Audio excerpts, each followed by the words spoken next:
Hi and welcome back. Now in this chapter, just want to give a quick explanation on some of the routing methods that are available with the Azure Traffic Manager service. So Azure Traffic Manager has this advantage of having different routing methods in place. So based on your requirement and the different methods that are available, you can go ahead and route traffic accordingly onto your endpoints. So the first routing method I want to talk about is the priority routing method. So this is used when you want to have an active and a passive setup in place. So let's say that you have your application running as an Azure web app in the East US region. So let's say you set up Azure Traffic Manager and all of the users will be directed on to the application that's running in this particular region. Now let's say that this region actually goes down and you want to ensure that users are still able to access the application. So what you can do in this particular scenario is to ensure that you have that same application running in another region in the Azure Web App service. And you want to ensure that users can then go ahead and connect via Azure Traffic Manager on to the web app running in the different region. So you can go ahead and achieve this with the priority routing method. So over here, for your web applications, you will actually assign a priority onto the applications running in different regions. So for the primary application, when all of your users are hitting this application, you'll assign a priority of 1. And for the other application, you'll assign a priority of 2. So Azure Traffic Manager actually goes ahead and always checks the health of that endpoint at regular intervals. If it finds out that the endpoint is not working for any reason, it will then go ahead and switch on to the endpoint which has the next priority. So automatically, if the endpoint is not healthy, then Azure Traffic Manager will ensure that the users are directed on to the next endpoint. So this is the benefit of using the priority routing method. Now let's go ahead on to the next method, which is the weighted routing method. So in the weighting routing method, over here, again, I'm just giving an example of 2 web applications that are running in different regions. Now, if you want the request to be uniformly distributed across these 2 web applications which are running in different regions, you can go ahead and assign a weightage on to these different web applications via Azure Traffic Manager. Now, normally the weighted routing method is used in deployments which is known as the blue-green deployment. So as an example, let's say you have an application running in the Azure Web App Service. You'll go ahead and first assign a weightage of 100 so that all of the users are directed onto this web application. Then let's say you want to go ahead and deploy a newer version of the application. You can go ahead and deploy the newer version onto another Azure Web App Service. Then you can go ahead and change the percentage. So over here, you could say please direct 80% of the traffic and then direct 20% of the traffic onto the new Azure Web Application. So this allows a subset of users to actually go ahead and test out the newer version of the application before it is officially rolled out. Then as the testing is complete, once you're comfortable with the newer version of your application, you can then go ahead and mark this as 0%, or you can just go ahead and disable the endpoint and you can place this as 100%. So now all of the users will be directed onto the other endpoint. So in the weighted routing method, you can actually go ahead and distribute the traffic onto different endpoints based on a particular weightage. Going on to the next routing method, so we have the performance routing method. So again, over here, you might be having multiple web applications, one in the East US region and the other one in the West US region. So if a user is located closer to the East US region, that request will go onto that Azure Web Application. And if a user is located closer to the West US region, they could be directed onto the other Azure Web Application. Right, so in this chapter, I just want to give an overview of some of the important routing methods which are available with Azure Traffic Manager.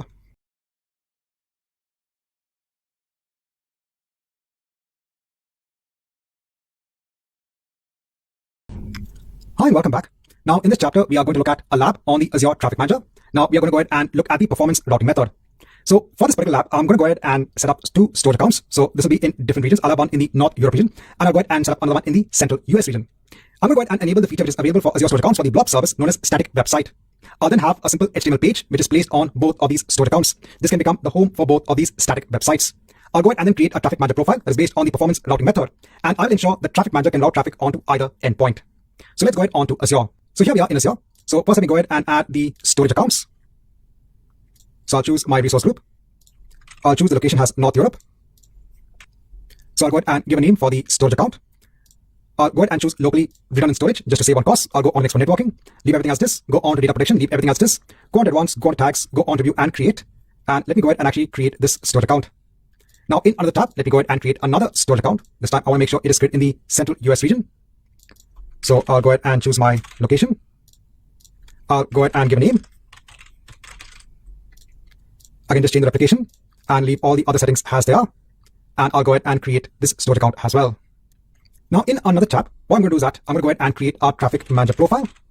So I'll go ahead and choose traffic manager profile. I'll hit on create. So over here, let me go ahead and give a name. So I'm going to choose the routing method as the performance routing method. I'll choose my resource group. So very important over here, there is no mention of a location for the traffic manager profile because this is a global resource. So let me go ahead and hit on create. Now I'll go on to my first tab. So I should be having my storage account in place. Now in the storage account, under settings, let me go on to static website. So we can go ahead and enable a static website. So it's based on the blob service. Over here, I can just go ahead and give a name for the index document. Let me go ahead and hit on save. So over here, we have an endpoint for this particular static website. So it also goes ahead and creates a container that can be used for hosting the static website. So I can go ahead on to $web. So this just takes us on to that particular container within this storage account. So on my local machine, I have a simple home.html page. So over here, I just have one of the headers saying this is the North Europe region. So I'm going to go ahead and upload this onto this particular container. So remember, I'm uploading this from my local system. Right, so now that I have this in place, so if I just go on back onto the static website, if I go and take the primary endpoint, let me go on to a new tab. So over here you can see that page, home.html, basically this is the North Europe region. So using the static website feature, you can actually go ahead and create a static website by hosting the blobs in your storage account. So let's do the same thing with the other storage account as well. So I'll go on to the resource. So this is the one in the central US location. Again, I'll go on to static website. I'll go ahead and click on enable. Again, let me go ahead and put the same index document name. Again, click on save. Now over here, I'll just go ahead and change the name. So central US. Now let me go ahead on to the container. Let me go ahead and upload the same file. So I'll click on upload. So we've got that in place. If I go back, I'll take the endpoint, go on to a new tab. So I can see this is the central US region. Now let me go on to my traffic manager profile. So it should be created by now. So if I just go ahead and search for traffic, I can see my storage profile. Now the first thing I'm going to do is to go on to configuration. Now since our endpoints are listening on HTTPS over here, I'm going to ensure that I change it accordingly over here. So let me put the port has 443 and the protocol has HTTPS and click on save. If you don't do this, then when Traffic Manager, you remember, tries to see if the backend endpoints are healthy or not, it won't be able to do so. So I'm just trying to ensure that it talks to the storage service based on the HTTPS protocol. Now I'll go on to my endpoints. I'll go ahead and add an endpoint. So over here, I'm going to go ahead and choose an external endpoint. Let me go ahead and just give a name. Over here, I'll give the location. So it's the North Europe. The fully qualified domain name. So let me go ahead and take the one in the North Europe region. I'll just copy it, add over here, just remove the HTTPS. So we just need the fully qualified domain name. Let me go ahead and click on add. Now let me go ahead and add the other endpoint, again an external endpoint. Just give the name. So this is in the central US region. Again, the fully qualified domain name. So I'll just take this, place it over here, click on add. So this might take some time. So at the moment, it's actually going ahead and checking the endpoint. So this will take around 5 minutes. So now one more thing that I'm going to do is I'm going to go ahead onto the Traffic Manager profile. So I'll go ahead and take the DNS name of the profile. Now I'll go on to each of my storage accounts. So I'll go on to the North Europe one. I'll go on to custom domain. And over here, let me go ahead and put the domain name of Traffic Manager. And let me go ahead and click on save. Since over here, we are going to go ahead and access the storage account via the Azure Traffic Manager service, we have to go ahead and put the Traffic Manager profile domain name over here for each of the storage accounts. So we can do the same for the one in the central US region as well. So again, over here, I'll go on to custom domain. I'll place the domain name over here and click on save. Now let's come back after around 5 to 10 minutes. Now, after coming back after some time, so firstly, if you see the model status, you can see it's online. So that means our endpoints are healthy when it comes to the Azure Traffic Manager service. Now we can go ahead and copy this onto the clipboard. Let's go on to a new tab. Now over here, we make sure it's HTTPS. Now over here, we are being redirected onto the North Europe region. Now, in case for you, if you are given the screen wherein you are prompted to actually go onto the Traffic Manager service, so this could be a security feature within the browser itself. So you can just go ahead onto advanced and say that please, yes, let's proceed again onto the Traffic Manager site. But over here, between the the static website in the North Europe region and the Central US region, based on the performance routing method, I am being redirected onto the North Europe region. And the reason for this is, so this is based on the region I am accessing the Traffic Manager profile from. So if I go on to another site, so I'm just going on to a site where I can go ahead and measure the latency onto the different regions for Azure. So if I go ahead and choose the Central US region, and let me go ahead and choose the North Europe region, and let me go ahead and scroll down. So I should be able to see the latency. And over here, you can see clearly that the latency is less in the North Europe region than it is in the Central US region. And that's why, as a user, when you go ahead and choose the performance routing method, I am being directed on to the static website that is hosted in the storage account in the North Europe region. Right, so this marks the end of this chapter.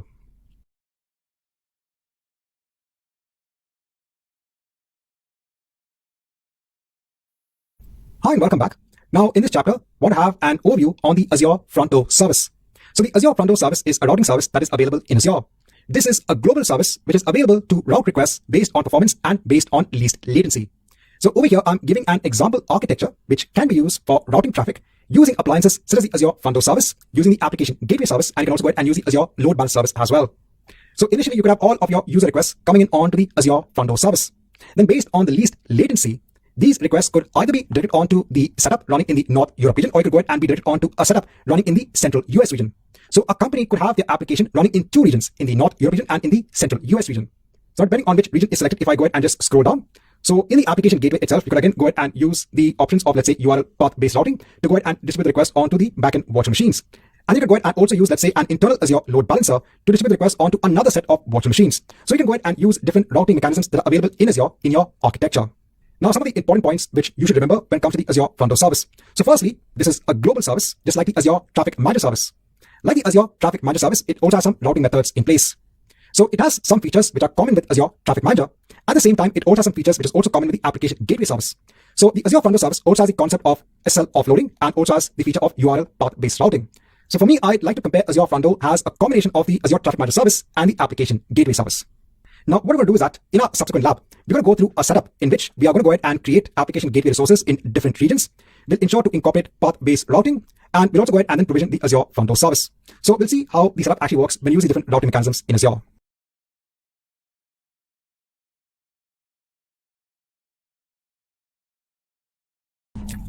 Hi, and welcome back.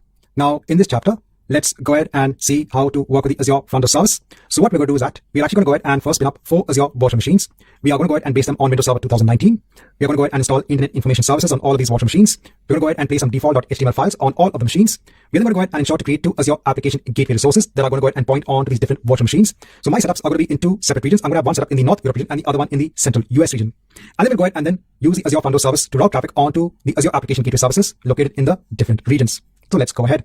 So first let's go on to virtual machines, and we go ahead and add a new virtual machine. So I'll go ahead and choose the resource group. Let me go ahead and give a virtual machine name. So I'll go ahead and choose the North Europe location. I'll go ahead and choose Windows Server 2019. I'll go ahead and choose a size. Let me go ahead and give the account details. I'll ensure to allow traffic on port 80.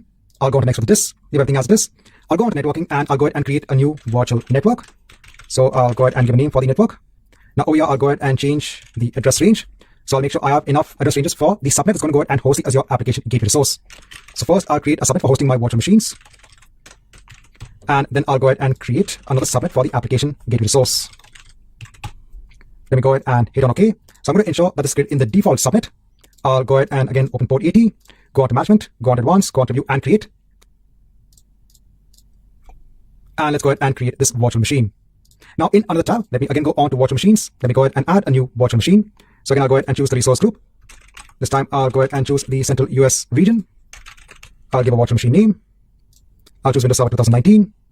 Again, choose a size that is accepted in this particular location. Give the account details. Again, allow traffic on port 80. Go on to next with this. Leave everything as it is. On to networking. Again, the same concept. I'll go ahead and create a new network. Again, change the address range. Again, give the default subnet. And ensure to have one more subnet for hosting the Azure application gateway in this particular region. Click on OK. Again, ensure this is part of the default subnet. Ensure to allow traffic on port 80. Go on to management, go on to advanced, go on to tags, go on to view and create. And let's go ahead and create this virtual machine. Now, once the deployment of the virtual machine in the North Europe region is complete, let me again go on to virtual machines and add a new virtual machine. So I'll go ahead and choose the resource group. Again, go ahead and choose the North Europe location. Give a name for the virtual machine. So it's European 2 this time. I'll go ahead and choose Windows Server 2019. Again, choose a size that is acceptable. Give the account details. Again, allow traffic on port 80. Go on to this. Go on to networking. I'll ensure it's part of the default subnet. Again, allow traffic on port 80. Go on to management. Go on to advanced. Contacts. Go on to view and create. Let's go ahead and create this virtual machine. Now going back on to the other tab, so I can see that the virtual machine is created in the Central US region. So let's go ahead again to virtual machines, and let's add our second virtual machine in the Central US region. So I'll go ahead and give a virtual machine name. Choose the Central US location. Choose Windows Server 2019. Choose a size that is acceptable. Give the account details. Again, allow traffic on port 80. Choose for this. Go on to networking. Ensure it's part of the default subnet. Allow traffic on port 80. Go on to management, advanced, tags, review, and create. And let's go ahead and create this virtual machine. Now I'll go on to the first virtual machine, that's European 1. So let me go ahead and connect on to this virtual machine.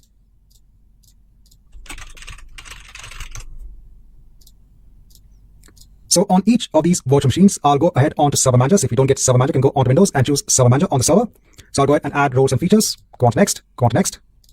So I'll go ahead and choose Web Server, add features, go on to next. And finally, go ahead and hit on install. So I'm going to go ahead and perform the same list of steps of installing Internet Information Services on all of our 4 virtual machines. And let me come back once this is done. Now, once I have Internet Information Services installed on all of the virtual machines, so let me go on to European 1. Let me go ahead and open Notepad. So over here, let me just write the text. This is Europe Video Server. Let me go ahead and save this file. So I'll go on to C drive. I'll go on to inetpub. I'll go on to root. Over here, let me go ahead and create a new folder known as videos. And save it as default.html. Let me copy this. I'll go on to European 2 server. Again, open Notepad. Over here, I'll place this as the image server. Click on save. Go on to C drive, inetpub, root. Create a new folder. I'll name this as images. and again save this as default.html. Now I'll go on to the central VM1 server. I'll again open Notepad over here. So I'll go ahead and place this as central US video server. I'll go ahead and copy this as well. Let me go ahead and click on save. Again, go on to C drive and in pub onto the same location. Let me go ahead and create a new folder. So this is the videos folder. Save this as default.html. Let's go on to Alasa Central VM2. Open Notepad. So I'll place this as the image server. Save the file. So go on to C drive, go on to inetpub, same location, create a new folder, name this as images, default.html, right? So we're all done. So let's go ahead and confirm. So I'll go on to virtual machines. Let me go on to European 1, take the public IP address, go on to new tab. So here should be videos, default.html. So it's working. I'll go on to virtual machines. Let me go on to central VM1, take the public IP address, just replace it over here. So we should be seeing this as central US video server. Let's go on to virtual machines. Let's go on to European 2, take the public IP address. Replace this, put this as images. So this is your image server. Let's go on to virtual machines. Let's go on to central VM2, take the public IP address, go on to new tab, and you're seeing this is the central US image server. So the first bit of our setup is in place.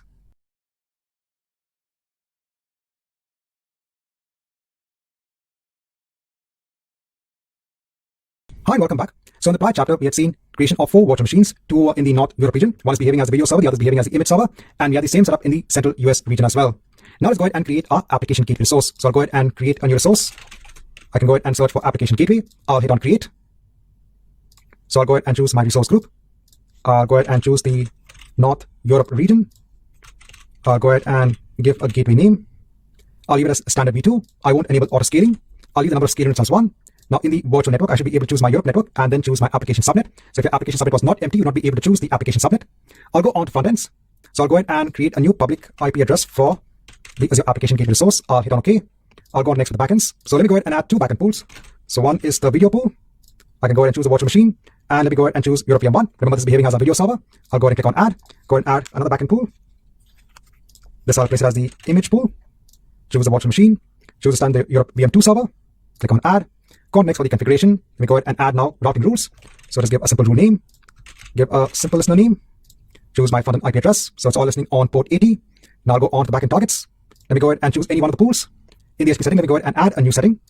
I'll just go ahead and give a setting name, a simple setting name. Let me go ahead and click on add. So in the backend targets, if I go ahead and scroll down, I can go ahead and add multiple targets to create a path-based rule. So over here, I'll go ahead and do /video/star. So if anybody's going on to the video section of this URL, they will be directed on to the video target. So I'll choose the same HTTP settings and choose the backend target as the video pool and click on add. Again, scroll down, add another target. So I'll do the same for images as well. Just give a name. Choose the same HTTP setting. Choose the image pool. Click on add. Right, so we've got both in place. Everything looks fine. If you go on to listener, everything is fine. Let's go ahead and click on add. Let's go to tags. Let's go on to view and create. And let's go ahead and create the Azure application gateway resource. Let's do the same thing in the Central US region. So let's go ahead and add a new resource. Again, the same list of steps. The application gateway, hit on create, choose the resource group, choose Central US, give a gateway name, leave the tier as it is, won't enable auto scaling. Again, then choose the virtual network, so the central network. So I can go ahead and choose the application subnet, go on to front ends, go ahead and add a new front end. So give a name, go on to backends, again the same thing, add a video pool, choose virtual machine, choose Central VM1, click on add another backend pool, images pool. Choose the second virtual machine, that's Central VM2, click on add, go ahead and now add a routing rule. Again, give a simple rule name, a simple listener name, the front-end IP address. Let's go on to backend targets, choose a default target, create a new HTTP setting. So just give a setting name, click on add, scroll down to add multiple targets. So let's add videos/star, give a target name, choose HTTP setting, choose a backend target, click on add. Let's add another target, this time for images. Choose an image target.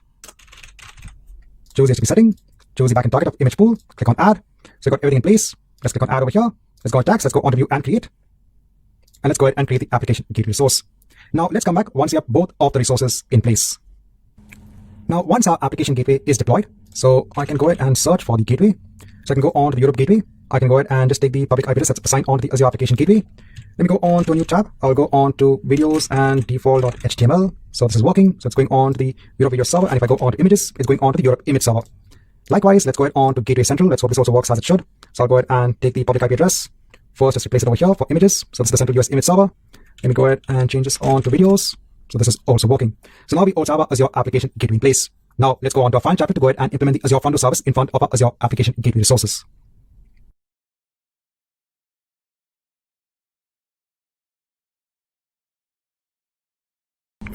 Hi, and welcome back. So in the last chapter, we had gone ahead and spun up resources of the Azure Application Gateway. Now in this chapter, let's go ahead and create our Azure Fundo service. So I'll choose Azure Fundo, hit on create. So I'll go ahead and choose my resource group. I'll go on to next for the configuration. So you could see that in the first screen, we don't have to mention the location of the Fundo resource because this is a global resource. So first, let me go ahead and add a front end. So that's a host name.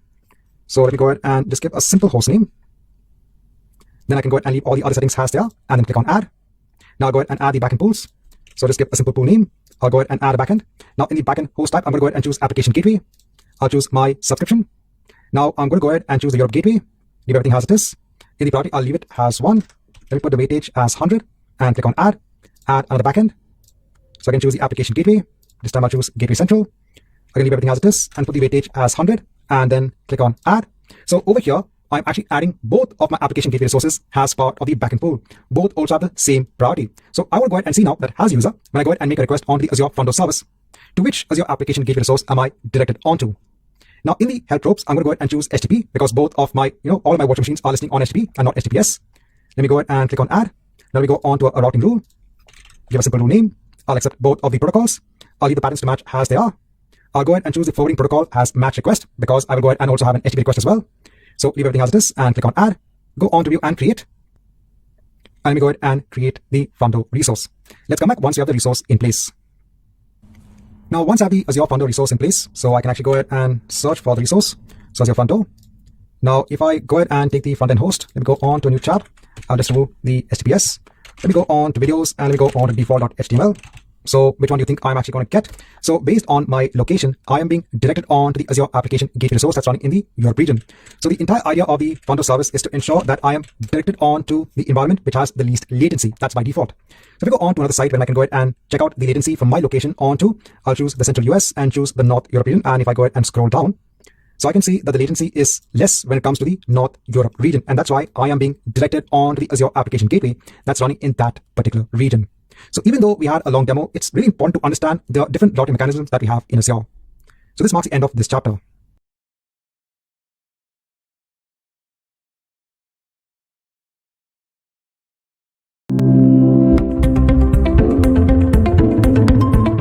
Now in the next set of chapters, we look at the designing application architecture part when it comes to designing infrastructure. So here we'll have a review of services such as the Azure Service Bus and Azure Logic Apps. Then I'll go through Azure Event Hub. So this is probably a service you have not seen or studied as part of AZ303. So I'll go through the Azure Event Hub service and also Azure Event Grid as well. I'll also go through the API management service. And then at the end, I'm going to go through some use case scenarios to get or to give you a better understanding on how these services can actually work together. So let's go ahead.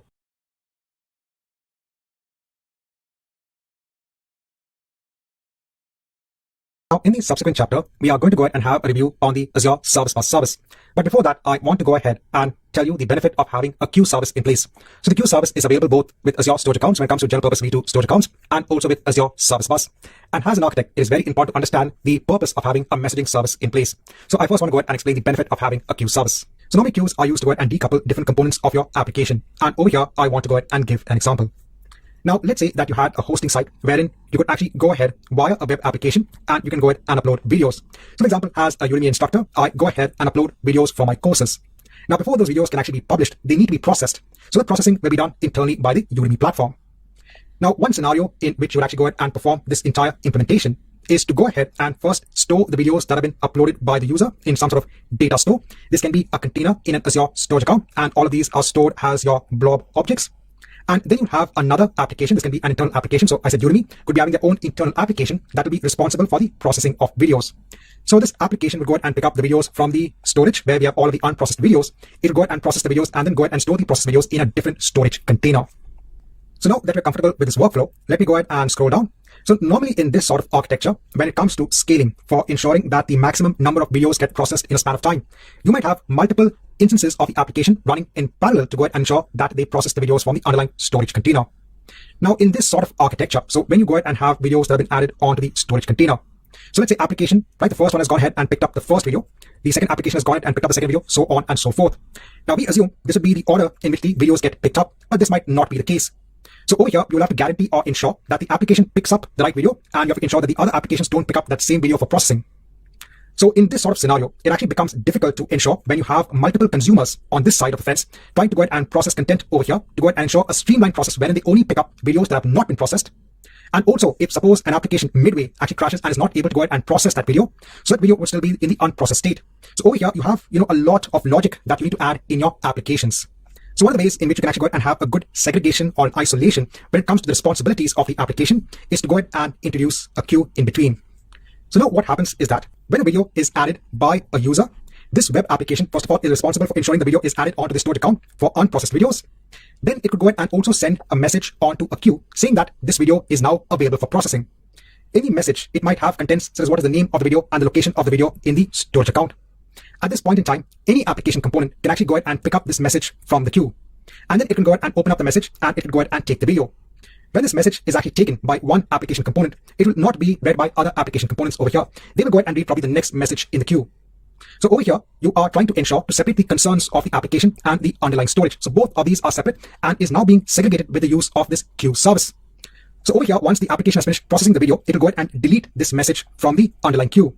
And if the application component does crash in the middle, what happens in the logic? Once the application has actually processed the video, it is supposed to go ahead and delete the message from the queue. So if the application component has actually crashed during the processing of the video, it might not get a chance to go ahead and delete the message. So then another application component can actually go ahead and pick up now that same message and can go ahead and process the video. So normally you'll use this queue architectures to go ahead and separate different components of your application. Instead of your application now directly interacting and getting videos from the unprocessed video store, it can go ahead and just pick up a simple message, understand the contents of the message and what needs to be done, does what is required to be done, and then go ahead and delete the message. So over here, trying to give a scenario in which you'll actually go ahead and make use of the queue service.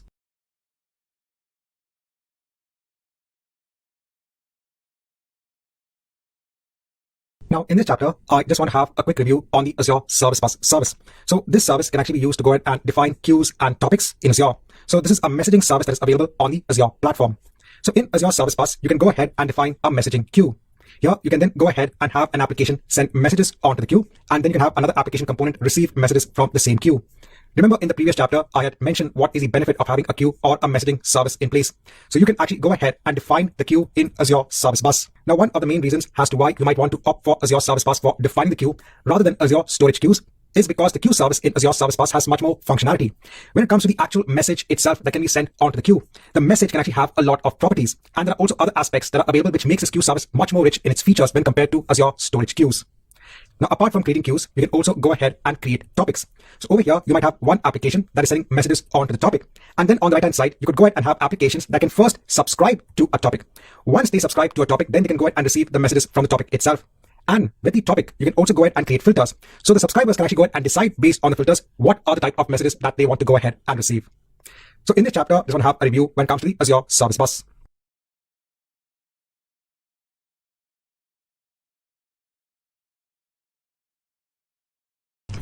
Now, in this chapter, I just want to have a quick review when it comes to Azure Logic Apps. So this is a workflow service that is available in Azure. Now, over here, I want to go ahead and give a use case scenario. Let's say that you want to ensure that whenever an administrative action is performed on a virtual machine, you want to go ahead and perform some sort of action, and you also want to go ahead and email an administrator. Now, in such a case, you can go ahead and define alerts, and then in the alerts, as part of the actions, you can go ahead and call maybe an Azure function, or you can also go ahead and call an Azure Automation Runbook. Now, in both of these cases, in Azure Functions or in Automation Runbooks, if you want to go ahead and let's say perform an action on the VM itself, you need to go ahead and add some code. So you need to be either well-versed in PowerShell or maybe in another programming language. But with Azure Logic Apps, over here, the user does not need to have any coding knowledge in place. Over here, you can actually go ahead and define a workflow on what steps needs to be followed. Azure Logic Apps can actually go ahead and be triggered. There are various ways to go ahead and trigger an Azure Logic App. And there are various actions that are available in Azure Logic Apps. For example, you could actually go ahead and send an email notification, or you could go ahead and stop a virtual machine or start a virtual machine. Azure Logic Apps has a lot of integration, not only with Azure-based services, but with external services as well. So you have Gmail connectors, you have SendGrid connectors. You can also go ahead and connect with other external third-party products as well. And over here, we just need to go ahead and define a workflow. What are the series of steps that need to be followed? So when it comes to deciding what is the service to use, when it comes to performing some sort of workflow, if you don't have any sort of coding knowledge, if a user needs to go ahead and define the workflow, they can go ahead and make use of Azure Logic Apps.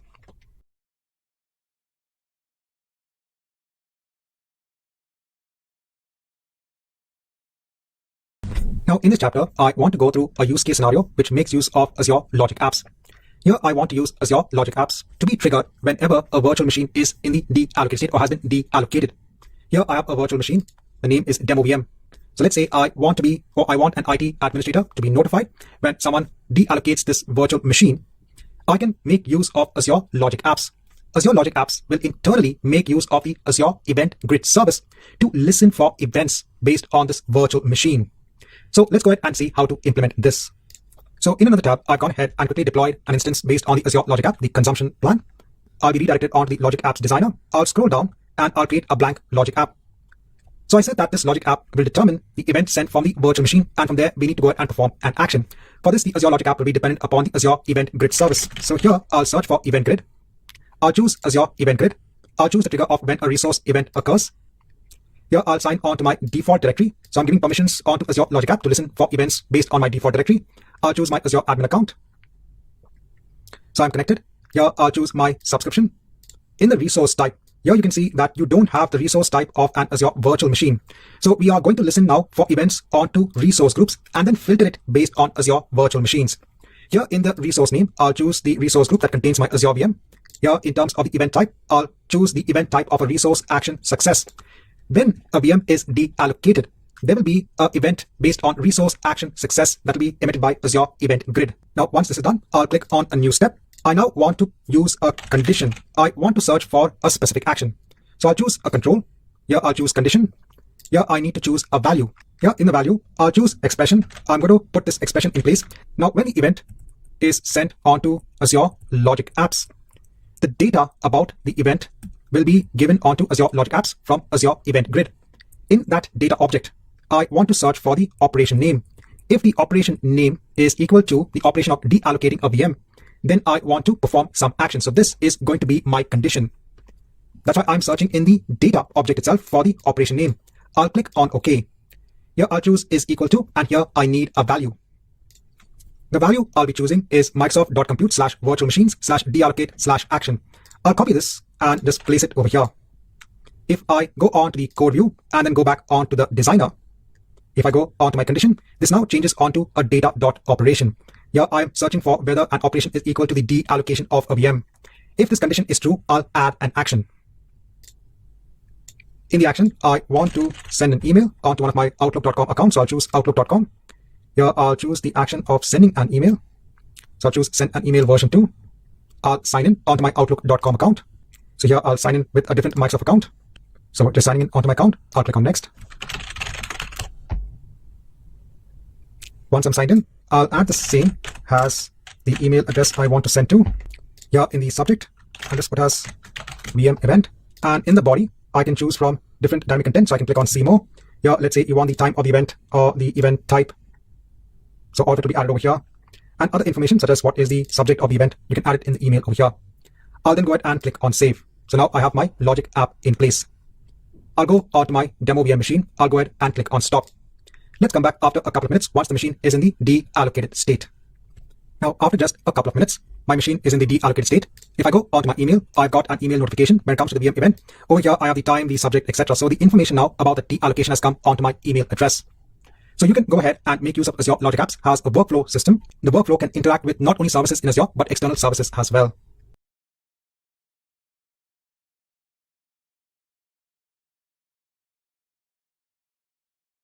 So in this chapter, I just want to have an overview of Azure Event Hubs. In the next chapter, we look at an example on how we can work with Azure Event Hubs. So Azure Event Hubs is a big data streaming platform service. Using the service, you can actually go ahead and receive and process millions of events per second. You can go ahead and stream data such as your log data, your telemetry data, or any sort of events onto Azure Event Hubs. Now over here, I've gone ahead and pasted a snapshot from the Microsoft documentation. So here is the reference URL on the architecture of Azure Event Hubs. So on the left-hand side, you have your producers. So these are different clients that can go ahead and send events onto Azure Event Hubs. The data in Azure Event Hubs is then split across multiple partitions. This helps to have better throughput on the data that is consumed in Azure Event Hubs. And then you have your event receivers. These receivers can go ahead and read the data in Azure Event Hubs. So over here, giving the different components that are basically part of the architecture. So first you have the event producer. So this is an entity that goes ahead and sends data onto the event hub. The events can be published using either of these protocols.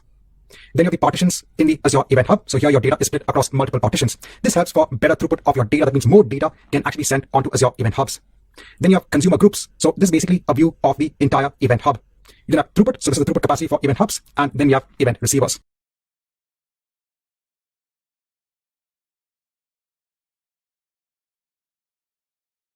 Now, in the previous chapter, we had gone ahead and just had an introduction onto Azure Event Hubs. Now, in this chapter, let's go through with the creation of an Event Hub resource. So over here in all resources, I can go ahead and click on add. Over here, I can go ahead and search for Event Hubs. So I can go ahead and choose that. And I can go ahead and hit on create.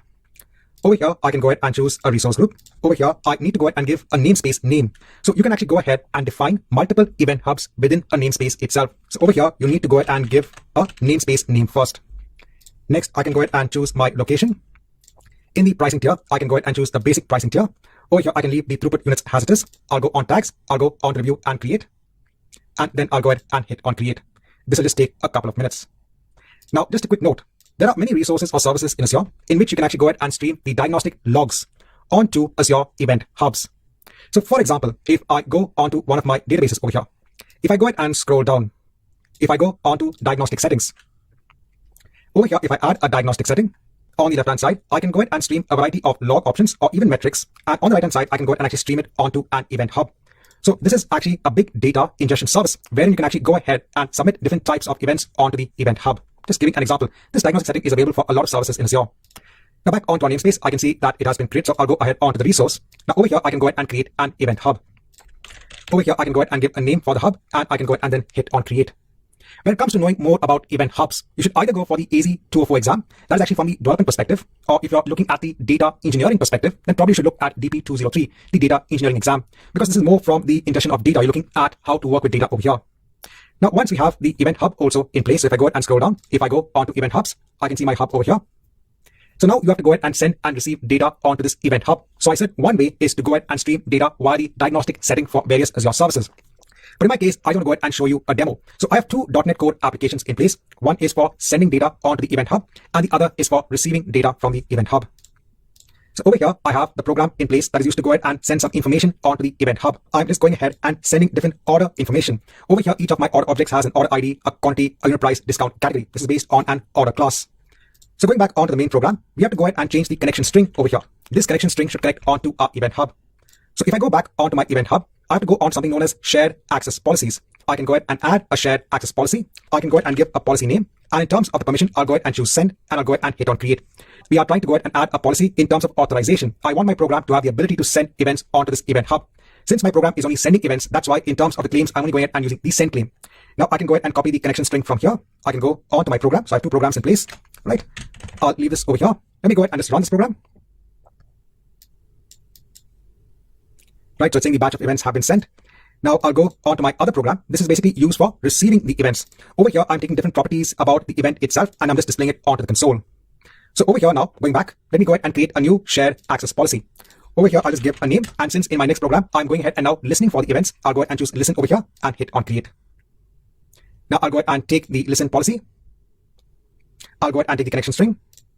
I'll go onto my program and replace it over here. And now let me go ahead and run this program. And this program is going ahead and reading all of the events. Over here, the main data of the event is over here. The other aspects are just information about the partition that the data is part of, the data offset and the sequence number. Again, these are just part of the messaging aspects that are available with Azure Event Hubs. In this chapter, I just want to show you an example on the usage of Azure Event Hubs.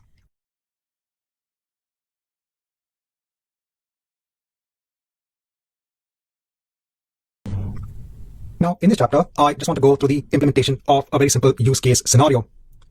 In this demo, I'll go ahead and show you a .NET Core based application. This application will go ahead and upload a set of videos onto an Azure storage account. The videos will be sent onto a container with the name of unprocessed. At the same time, it will also send a message onto an Azure Service Bus queue. Then we'll have an Azure Function app that will read the messages from the Service Bus queue. Each message will have the location of the video in the unprocessed container. The Azure Function app will then take each video from the unprocessed container and copy it onto the process container. At the same time, it will also create an item in an Azure Cosmos DB account. about the video that has been processed and sent onto the process container.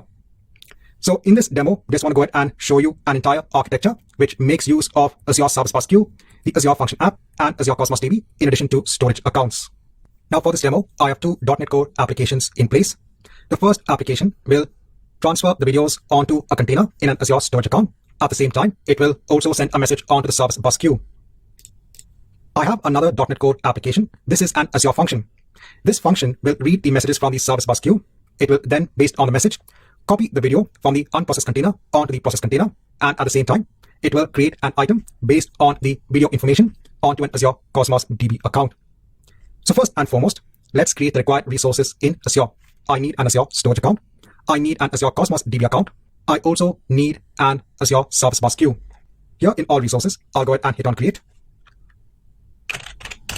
I'll search for storage account. I'll hit on create. I'll choose an existing resource group. Give a storage account name. Choose the location. For redundancy, I'll try to choose locally redundant storage. Go on to advanced networking, data protection. Directly go on to review and create. I'll hit on create. In another tab, in all resources, I'll hit on create. I'll search for Cosmos DB. I'll hit on create. Here I'll choose the CoSQL, the recommended API. I'll hit on create. I'll choose my resource group. I'll give an app account name. Choose the location. Leave the capacity mode as provision throughput. I'll go on to next for global distribution. I don't need to change actually any of the values, so I'll go directly on to review and create. I'll go ahead and hit on create. I'll open up all resources in a new tab. I'll create a new resource. I'll search for Service Bus. I'll go on to Service Bus. I'll hit on create. I'll choose an existing resource group. Choose my location. Give a unique namespace name. I'll choose standard, has the pricing. I'll go on to review and create. I'll hit on create. Now I'll mark an end onto this chapter. We'll go on to the next chapter to complete the implementation of our demo. And by the time, we should be having our resources also in place.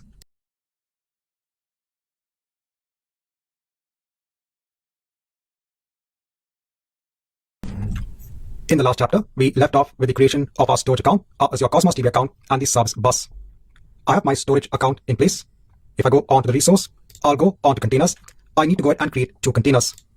If I go on to my program, which will transfer the videos onto a container in the storage account, it will transfer three videos, so video 1, video 2, and video 3. If I go on to Windows Explorer, if I go on to the program, here I have three videos in place. So these can be any videos. If you have any videos in place, you can keep it in this same location. So going back onto my program, actually here is where it is picking up the location of the videos. Plus object means it's going to take all of the videos one by one for my local system. I need to change my connection string. This is the connection string onto my storage account. This program will authorize itself to copy the videos onto the unprocessed container in this storage account. So I'll delete this. In my storage account, I'll go on to access keys, show keys, take the connection string, copy it here. I'll copy the unprocessed container name. I need to have a container with the name of unprocessed. I'll go on to containers, hit on new container, give the name, hit on create. Going back onto this program, I also need the connection string onto my Service Bus Queue. This is the name of the queue that we need to create. I'll copy this. Going back onto Azure, if I go onto the tab for the deployment of the Service Bus namespace, I can see it is in place. Go ahead onto the resource. I'll create a new queue. I'll give this as the name of the queue. Hit on create. I'll go onto the queue. I'll click on the queue. I'll go on to shared access policies. Click on add. Put a permission of send. Give a name. Hit on create. This policy will allow my program to send information onto the Service Bus Queue. I'll click on the policy. I'll copy either the primary or the secondary connection string. So I'll copy the primary connection string, go onto my program, replace it over here. The first part of the program is just creating the required connections onto my storage account and the Service Bus Queue. And for each video on my local system, I'm uploading the video onto that container. Next, I want to send a message onto the Service Bus Queue. This message is going to be a JSON-based message. The message will have what is the location of the video and what is the name of the video. Here I've hard-coded the storage account name. In a program, you can intelligently pick up the storage account name from a configuration file. Just to make this simple, I'll copy the storage account name over here. So if I go onto the storage account name, I can copy this and place it over here.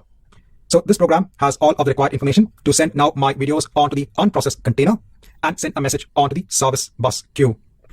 I'll run this program. So now it's transferring the blobs one by one onto my container in the storage account. And remember, at the same time, it's going to send a message onto the service bus queue. It's completed adding all of 3 videos. I'll stop the program. In my storage container, if I go on to unprocessed, I can see all of my 3 video files in place. If you go on to the queue, I'll go on to Service Bus Explorer. I'll just hide this. If I go on to Peek, I can see 3 messages also in place. These messages have been sent by my .NET program. I'll click on Peek to see the messages. I can see the 3 messages. I'll click on message. In the message, I can see the video name and the location as well. So these messages will be picked up now by my Azure function. Now onto my Azure function. I need the same connection string onto my storage account. This function, remember, will now pick up the videos from my container in the same storage account. So I'll delete this. I can go onto my other program and just copy it from here. I'll paste it here. I need a container with the name of processed. I'll copy this. Go on to my storage account. Create a new container. Give that name. Hit on create. My videos will be copied now from my unprocessed container onto my processed container. Going back onto my program, I need now the information about Azure Cosmos DB. I want to send the information about the process video as an item onto an Azure Cosmos DB account. I need the connection string, the database name, and the container name. So container name over here is a collection. In the other tab, I can see my Azure Cosmos DB account in place. I'll go ahead onto the account. I'll go on to Data Explorer. I'll just hide this. Here, I'll create a new container. I have to create the database as well. So this is the name of my database. I'll copy it over here. I'll scroll down. I can choose the database throughput as manual. I'll leave the estimate RUs as it is. For the container ID, I'll copy this. I'll place it over here. Next is my partition key. Here, the information about each item that will be stored in the Azure Cosmos DB account is based on this blob details class. Here, I have the ID, the last modified, the content length, the blob name, and the blob location. If I go on to my process class, I'll go ahead and scroll down. When it comes to my partition key, I'm making the video name as the partition key. And my video name is being assigned onto the blob name. So my blob name is my partition key. So I'll go ahead and copy blob name. I'll paste it as the partition key. I'll click on OK. It will now create a container within a database. Let me go ahead and expand this. I need to go onto my keys. Here, I need to copy either the primary or the secondary connection string. I'll copy the primary connection string. Go on to the program. I need to replace it over here. This is the connection string for my Azure Cosmos DB account. If I scroll down, when it comes to the location of the process blob, again, I'm hard coding it. You can always intelligently devise a program. It can automatically pick up the storage account name. I have the storage account name over here. I'll copy it. I'll just place it here. And all of our details are in place. Here, I need to change one more thing. That is my connection onto the Azure Service Bus. I have to go on to my local settings.json file. Here is the connection onto the Service Bus queue. So I'll delete this. I'll go on to my Service Bus queue. In Shared Access Policy, I'll click on Add. I'll choose the policy of Listen, give a name, hit on Create. I'll go on to Listen, take the primary connection string, go on to Visual Studio, replace it over here, and I just need to delete the entity path. And that's because if you go on to the main program, here we already have the name of the queue in place. Right, so I'll now run the program locally in Visual Studio. This program should now read the messages from the Service Bus queue. It will then copy the videos based on what it has read from each Service Bus message. It will copy the video from the unprocessed container onto the processed container and then delete the message from the Service Bus queue so that no other program will go ahead and process the same message over again. So after running the program, over here you can see the output has desired. Over here you can also see that 3 items were added onto Azure Cosmos DB. Let's go onto our storage account. I'll go onto our processed container. Here I can see the videos have been added. If I go onto my unprocessed container, here I can see the items are no longer present. If I go onto Azure Cosmos DB, if I go onto my items, here you can see all of the items in place. If I click on an item, here you can see information about the processed video. If I go onto my service bus, I can see I have no messages in place. In this chapter, I just want to give a simple example on how you can use different services in Azure for a particular application-based scenario. Here, we had seen that using the service bus queue, we are decoupling different components of our entire system. So we have an application that is sending messages onto the service bus queue, and we have an Azure function that is picking up messages from the service bus queue, and based on the queue message, it's going ahead and taking a message from the unprocessed container and then moving it onto the processed container. And at the same time, it's also adding a message onto Azure Cosmos DB.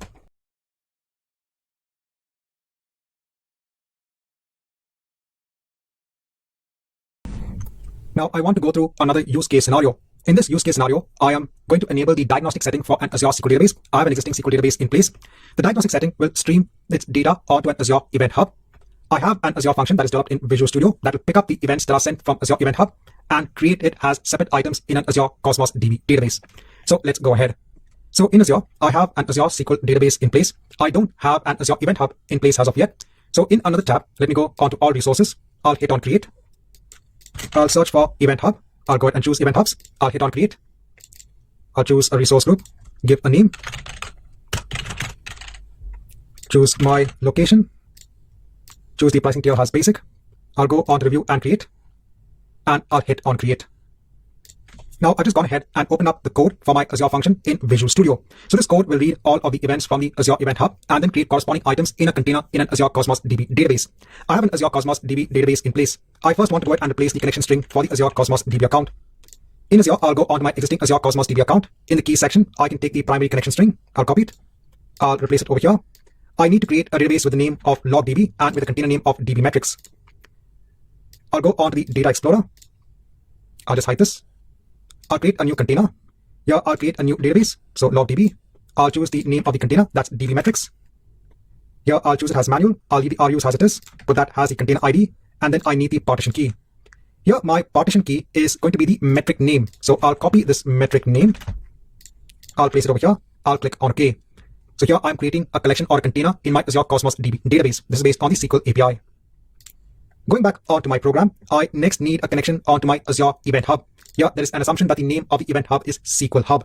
For the connection of the Event Hub, I have to go onto my local settings.json file.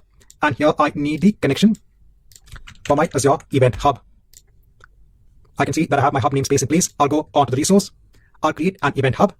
Here, I'll give the name as SQL Hub. I'll hit on create. I'll scroll down. I'll go onto Event Hubs. I'll go onto my SQL Hub. I'll go onto Shared Access Policies. I'll click on Add. I'll choose the policy of listening onto events. I'll give a name. Hit on create. Go onto the policy. I'll choose the primary connection string. Go onto Visual Studio and replace it over here in the hub connection. I'll go onto my main program. I'll just go ahead and save everything. So this program, I said, will go ahead and read all of the events that are being recorded in the Azure Event Hub and then create items in an Azure Cosmos DB database container.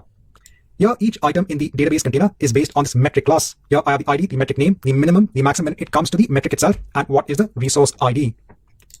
Next, I need to go ahead onto my existing SQL database that I have. So I have an existing SQL database in place. I'll go down. I'll go onto diagnostic settings. I'll add a diagnostic setting. I'll give a name of metric setting. I'll choose in terms of the metrics, the basic metrics. So basic metrics about the Azure SQL database will be sent on to now my Azure Event Hub. So I'll stream it onto my Event Hub. Here, I'll choose my SQL Hub. I'll leave everything as it is, and I'll click on Save. So now my metric data should be sent onto my Azure Event Hub. Now it takes time for the metrics to be sent onto the Event Hub. I'll wait for around 10 to 15 minutes and then come back. Now I've come back after a duration of around 20 to 25 minutes. So I'm going to go ahead and run my program. So remember, this program is an Azure function that is going to go ahead and read the events from the Azure Event Hub. And then it will take the details of those events and then add it onto Azure Cosmos DB.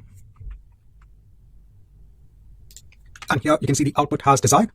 If I go onto my Azure Cosmos DB account, if I go onto my collection, onto my items, here I can see a lot of items have been added onto my collection. If I go onto any item, so for each item, I can see what is the metric name, what is the minimum amount for the metric, and what was the maximum amount for the metric, and what is the resource ID. What we have done over here, we have enabled the diagnostic setting for an Azure SQL database. We are using Azure Event Hub, which is a data ingestion service. So all of the data of the metrics of the underlying database is now being streamed as JSON onto Azure Event Hub. Azure Event Hub is taking all that information, and then we have an Azure function. The Azure function is reading all the information from Azure Event Hubs, and then for each event, it's adding an item onto Azure Cosmos DB. Right, so in this chapter, I just want to give another use case scenario.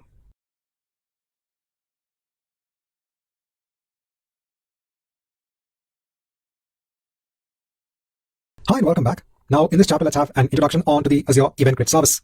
Now this service can be used to listen to events that are emitted by resources in Azure. You could also have your own application emit events onto the Azure Event Grid service. So for example, let's say you want to go ahead and listen to events that are emitted by Azure Blob Storage. So whenever, let's say, a blob has been added onto a storage account, so that will go ahead and emit an event. So that event will contain the data will contain the details of the event. So on the left-hand side, I'm showing you different event sources. These are known as publishers. So you could have events emitted from a number of different types of resources in Azure. You could also have events emitted for all resources that are part of a subscription or part of a resource group. And you could also go ahead and create your own custom events. So all of these events are sent onto the Azure Event Grid. Then you could have other services that could go ahead and listen to events. So these are known as event handlers. So let's say, you can go ahead and define an Azure function, which can go ahead and pick up the events which are emitted from an Azure resource. You can go ahead and define an event handler in Azure Logic Apps. You can define an event handler using Azure Event Hubs, or you could send the events onto Azure Queue Storage or onto your own application, which is behaving as a webhook. So all in all, it's just a simple event-based service. So in the next chapter, I'll go ahead and give a very simple example when it comes to Azure Event Grid.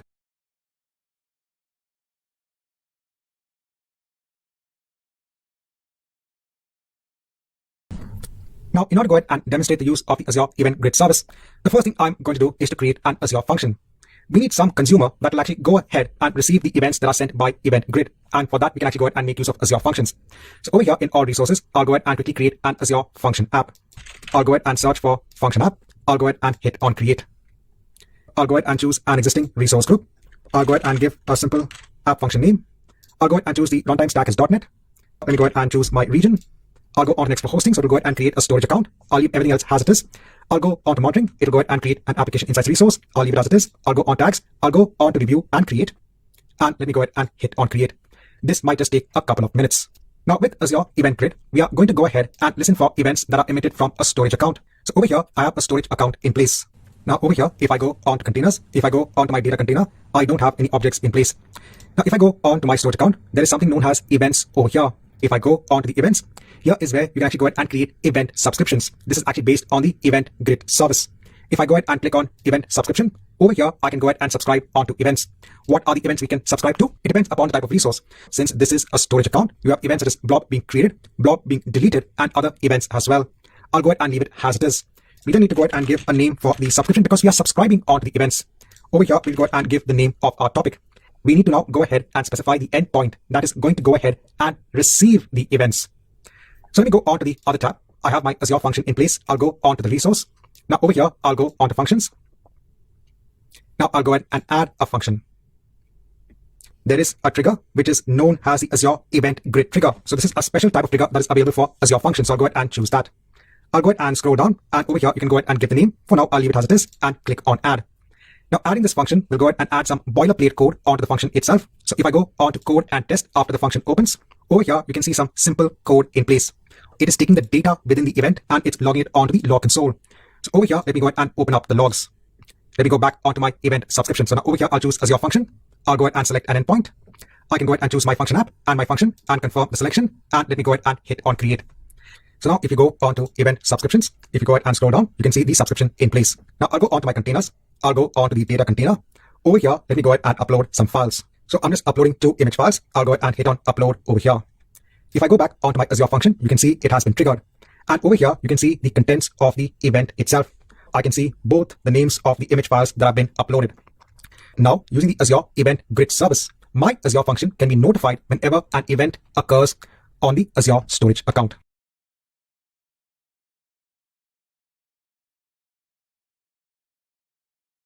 Now, in this chapter, I just want to have a review on ARM templates or Azure Resource Manager templates. So this provides a declarative way of using infrastructure as code to go ahead and deploy your infrastructure onto Azure. So let's say you want to go ahead and deploy an Azure VM, an Azure storage account, and Azure SQL database. Instead of doing this manually one by one in the Azure portal, you can actually go ahead and define a JSON document or JSON code. Submit this JSON code onto Azure, and Azure will go ahead and deploy the resources based on that JSON code. The biggest advantage of using templates is that you can actually go ahead and reuse the same template over and over again. Let's say in a test environment, you need to go ahead and deploy these resources. Then after the testing is done, you need to go ahead and delete these resources and then recreate them again. So instead of doing this manually over and over again, you can actually go ahead and define the JSON template, submit that JSON template onto Azure, and then Azure will actually go ahead and deploy the resources based on the template. So this can actually go ahead and reduce the time that is required for the deployment of resources. You can also go ahead and version control the code if you want to, because in the end, it's just a JSON-based template that you can actually go ahead and submit onto Azure. Now, when it comes to ARM templates, there is a particular format. The most important section of the template is the resources section. This actually defines the resources that need to be created. If you want to go ahead and provide values during the deployment, you will actually go ahead and specify it as parameters. Remember, if you want values that can be reused in the template, you can go ahead and define it as variables. If you want values to be retrieved after the resource deployment, this comes as your outputs. Now, please note that when it comes to ARM templates, when you're deploying multiple resources, the template can actually be quite long and can also be complex in nature. But once you have the template in place, I said it's very easy. You can actually go ahead and submit that template onto Azure, and it will go ahead and create the resources for you. Now, in the next chapter, I'll just go through a use case scenario when it comes to ARM templates.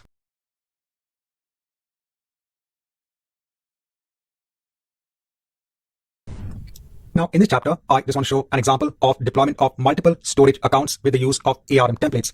Now, if I go on to storage accounts, currently I have 2 storage accounts in place. Now, I'm going to go ahead and deploy a resource manager template. Now, I'll go ahead and create a new resource. Over here, let me go ahead and search for templates. So I want to go ahead and do a template deployment. I'll go ahead and hit on create. I'll go ahead and build my own template in the editor. I'm going to go ahead and paste in some code. So this template is actually going to go ahead and deploy a resource of the type storage accounts. This is defined in the resources section. I'm going ahead and saying that the location of the storage account should be the location of the resource group. So when I go ahead and deploy this template, I need to go ahead and mention the resource group for these storage accounts. At that point in time, it will go ahead and take the location of the resource group. Over here, I'm saying that I want general purpose V2 storage accounts. I'm saying that I want a standard storage account, which is using locally redundant storage. If I go ahead and scroll down, there is something known as a copy function that is actually available for templates. So what this copy function will actually do, it will go ahead and actually create 3 copies of the storage account because I've mentioned the count has 3. Now for the name of the storage account, if I go ahead on top, so in the name property for the resource, I'm saying please concatenate copy index. So copy index is a function that is available when you go ahead and include copy in the template over here. So based on the count, the current count that is being used to deploy the storage account, it'll go ahead and use it as the first part of the name. And then I'm appending storage and then a unique string that's based on the ID of the resource group. So let's do one thing. Let me go ahead and hit on save. And over here, let me go ahead and choose my resource group. So over here, you can see it is defaulting onto North Europe. I'll go on to review and create. And then I'll go ahead and hit on create. So now we are going ahead and submitting this template onto Azure. Please know that you can also go ahead and use PowerShell on your machine to go ahead and submit this template onto Azure. Let's wait till the deployment of the template is complete. Now, once the deployment is complete, if I go onto my storage accounts, so over here, I can see now 3 additional storage accounts in place. Over here, you can see the copy index 0, 1, and 2. So based on the index that is being used during the creation of each storage account, it is going ahead and prepending that in the storage account name. So in this chapter, I just want to go ahead and show you a use case when it comes to ARM templates.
Hi and welcome back. Now in this chapter, I just want to give an introduction onto the Azure API Management Service. Now your company might have a number of APIs that they might have developed. These APIs might be accessing their own independent data store, getting information, and then providing it onto applications. So you might have applications that might be accessing this set of APIs. Now you can place all of these APIs behind an Azure API Management instance. Your applications can then go ahead and interact with the API Management Service, which in turn will actually invoke the APIs. Some of the benefits of having an API management in front of your APIs is that it helps for easier management of your APIs itself. You can change the behavior of how your APIs actually respond onto applications via the use of policies. You also have built-in cache systems in the Azure API Management System that allows a faster response onto applications or onto users or onto customers. And you can also implement better security for your APIs as well. So there are a number of advantages when it comes to having your API sitting behind an Azure API Management instance. So in this chapter, I want to give a quick introduction when it comes onto Azure API Management.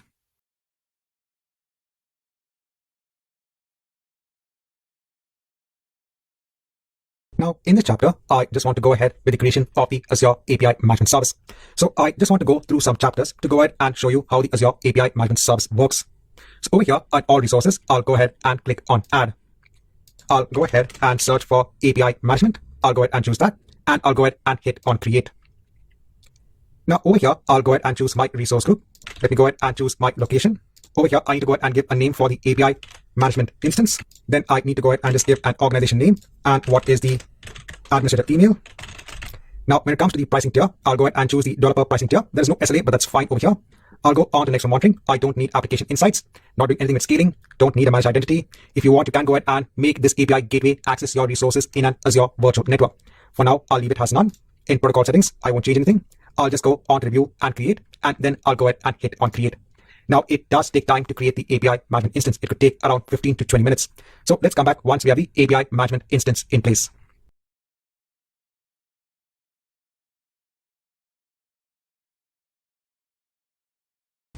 Now, while our API management instance is being provisioned, let me go ahead and deploy a web API onto an Azure web app. Remember that the API management instance is only a gateway onto your APIs. You still need to go ahead and develop your APIs and deploy them onto a subsequent environment. So over here, I'm going to go ahead and deploy a solution that I have when it comes to web APIs onto an Azure web app. So over here in another tab, let me go ahead and open up all resources in a new tab. So I want to go ahead and deploy an Azure web app. So over here, I'll go ahead and click on add for all resources. Over here, I'll go ahead and choose web app. Over here, I'll choose one of my existing resource groups. I'll go ahead and give a web API name. I'm choosing the runtime stack as .NET Core 3.1 because I have my solution in .NET Core 3.1. I'll leave everything else as it is, except in monitoring, I don't need application insights. So I'll go ahead and mark this as no. I'll go on to view and create, and let me go ahead and hit on create. Now over here in Visual Studio, I have a web API solution in place. What the solution actually does is it actually goes onto a storage account, onto a JSON base file that has information about various courses. So if I go ahead on another tab, let me go onto Azure storage accounts. So this is a storage account. If I go onto my containers, if I go onto the data container, I have a courses.json file over here. If I go on to edit, over here, I can see information about various courses. Now, if I go ahead and run this application in Visual Studio, so nothing will run on the default link over here. I need to go ahead and append /API/course, and over here, I'll get the list of courses. And if I only want to go ahead and get the course where the course ID is equal to C0001, over here, I can go ahead and add the course number, and over here, I'm getting the course information. So when you go ahead and invoke this API, you get a result. Now, I want to go ahead and publish this onto the web app that we just deployed. So if I go onto the tab, I can see I have my resource in place. Now, I'll go on to Visual Studio. Over here, let me go on to my project. I'll right click. Let me go ahead and hit on publish. Over here in the screen, I'll go ahead and choose Azure. I'll go on to next. I'll go ahead and choose Azure App Service. I'll go on to next. Over here, I'll go ahead and choose my web API and hit on finish. And then I'll go ahead and hit on publish. Let's wait till the publish is complete. Now, once the publish is complete, it'll go ahead and launch the site. Over here, again, I'll go on to /API/course. And I can see I'm getting my information in place. So at this point in time, I just want to go ahead and have our web API in place. In the next step, we'll go ahead and basically ensure to place this web API behind our API management instance.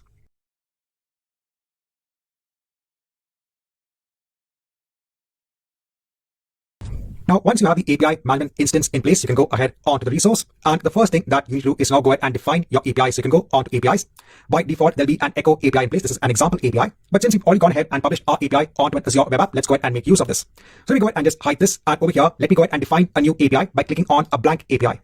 Now over here, we need to go ahead and give a display name. I'll go ahead and scroll down. So we have to go ahead and give our web service URL. So over here for my web app, it is hosting my web API. I'll go ahead and take the URL. I'll go ahead and place it over here. Leave everything else as it is and hit on create. Now, once we have the web API defined, I'll go ahead and now add an operation. So I want to go ahead and get the list of courses which is available for my web API.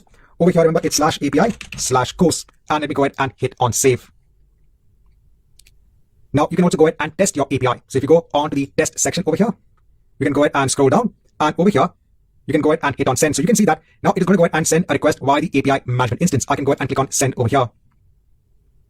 You're getting a 200 response OK. And if you go ahead and scroll down, you are getting the entire output. Now, please note that you can now go ahead and invoke this API from any application. So you can go ahead and invoke this API from a .NET code, from any application which has the ability to go ahead and call APIs. So in this chapter, I want to show you how you can actually place APIs now behind the API management service.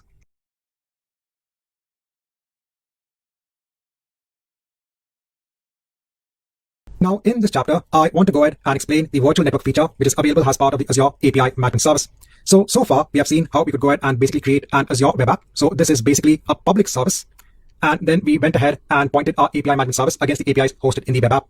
But let's say that you have an API hosted on a web server on an Azure virtual machine that is part of a virtual network.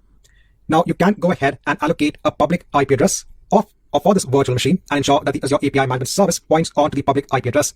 But in most companies, if they want to go ahead and secure their APIs, they may not want to have a public IP address in place. They only want to go ahead and have a private IP address in place. And when you have a private IP address, you can't go ahead and reach the APIs via the public internet.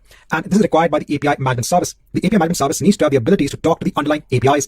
So if you want to go ahead and have private communication to the APIs that are hosted on, let's say, a virtual machine in a virtual network, you can actually go ahead and enable the virtual network feature, which is available for the Azure API management service.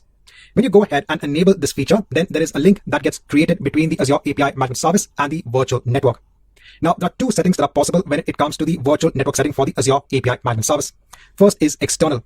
So over here, the gateway is accessible from the public internet via an external load balancer. This means that requests can actually come from the internet onto the Azure API Management Service, and they can be directed onto the APIs in the virtual network. Or you could only have it internally.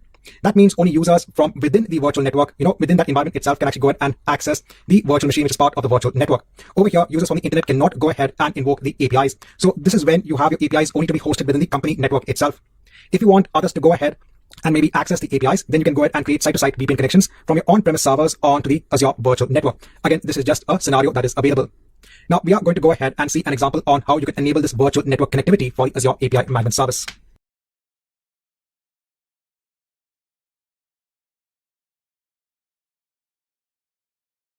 Now, here we are in Azure. Now, the first thing I'm going to do is to go ahead and create an Azure VM. This will be used for hosting our APIs.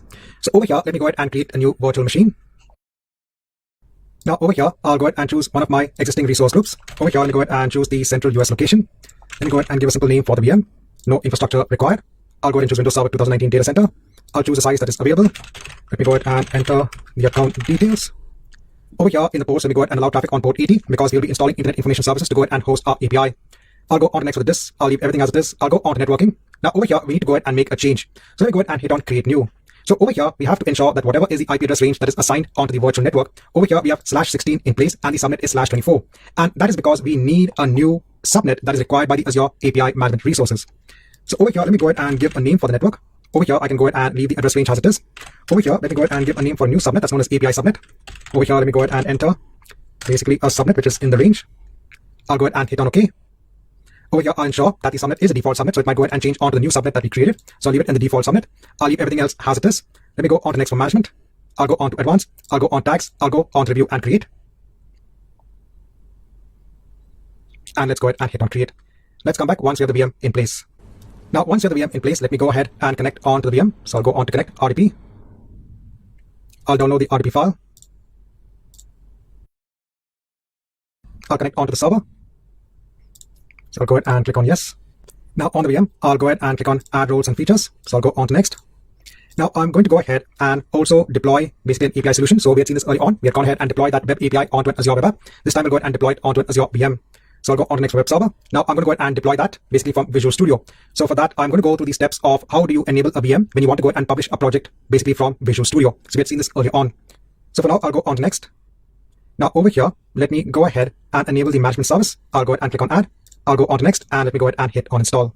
Now in the meantime, I'll go on to my web API. So this is the same web API that goes ahead and interacts with our courses.json file. So now instead of publishing this onto an Azure web app, I want to go ahead and publish this onto an Azure VM. Now over here, I have a storage account in place. Now we go on to the access keys. I'll show the keys. I'll take the connection string.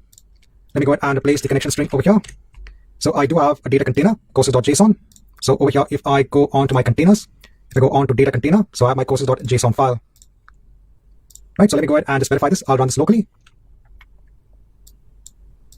So over here, let me go on to /API/course. Right, so I'm getting all of the data. Now let me go back onto my VM so I can see this is complete. Now let me go over onto tools. I'll go over onto Internet Information Services Manager. Over here, let me go on to the VM. Let me go on to the management service. Let me go ahead and enable remote connections. Over here, let me go ahead and hit on apply. I'll go ahead and hit on start. Right now, next, let me go over onto local server. I'll go on to enhanced security configuration. I'll turn this off. I'll go on to Internet Explorer. Over here, let me go ahead and search for .NET Core 3.1 download. So I'll go on to the download section. I'll go on to ASP.NET Core Runtime. I'll install the hosting bundle. I'll go ahead and click on run. So I'll agree to the license terms and click on install.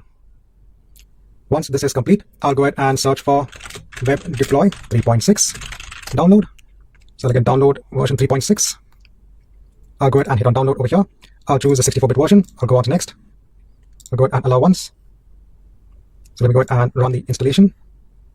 So I'll go on to next for the installation. I'll go ahead and choose the complete installation. Now once this is complete, let me go ahead and hit on finish. So everything is done on the VM. Now over here, let me go on to demo VM. Let me go on to the overview. Let me go on to the DNS name. Let me go ahead and just configure a DNS name to see if it's available. I'll go ahead and just click on save. Next, let me go on to the networking. So I'll go back on to demo VM, networking, add an inbound port rule for 8172. So over here, it's 8172, TCP, allow. give the name, click on add. So the same steps for publishing a web application from Visual Studio, because over here, again, it's just a web project. The only difference is that it's an API. That's the only change. So once this is done, just want to ensure that I have the rule in place over here. Now in Visual Studio, let me go on to my project, right click, hit on publish. Now over here, I'll go ahead and create a new published profile. In case I already have a published profile in place, I'll choose Azure, I'll go on to next. I'll choose Azure Virtual Machine, I'll go on to next. Over here, I'll go ahead and choose Demo VM. So it seems to be okay. I'll go ahead and hit on finish. I'll go onto my profile. I'll go onto more actions, hit on edit. Over here, I'll go on to connection. I'll go ahead and specify my password. I'll go ahead, save the password, and then validate the connection. I'll go ahead and accept the certificate. And then I'll go ahead and hit on save. Now let me go ahead and hit on publish. Right, so it's gone ahead and published the project. Now if I go on to the overview of the VM, I take the public IP address, I go on to new tab, I go on to /API/course, and over here you can see the response in place. So in this chapter, I'm going to go ahead and do the prep work wherein we now have our API hosted on an Azure VM.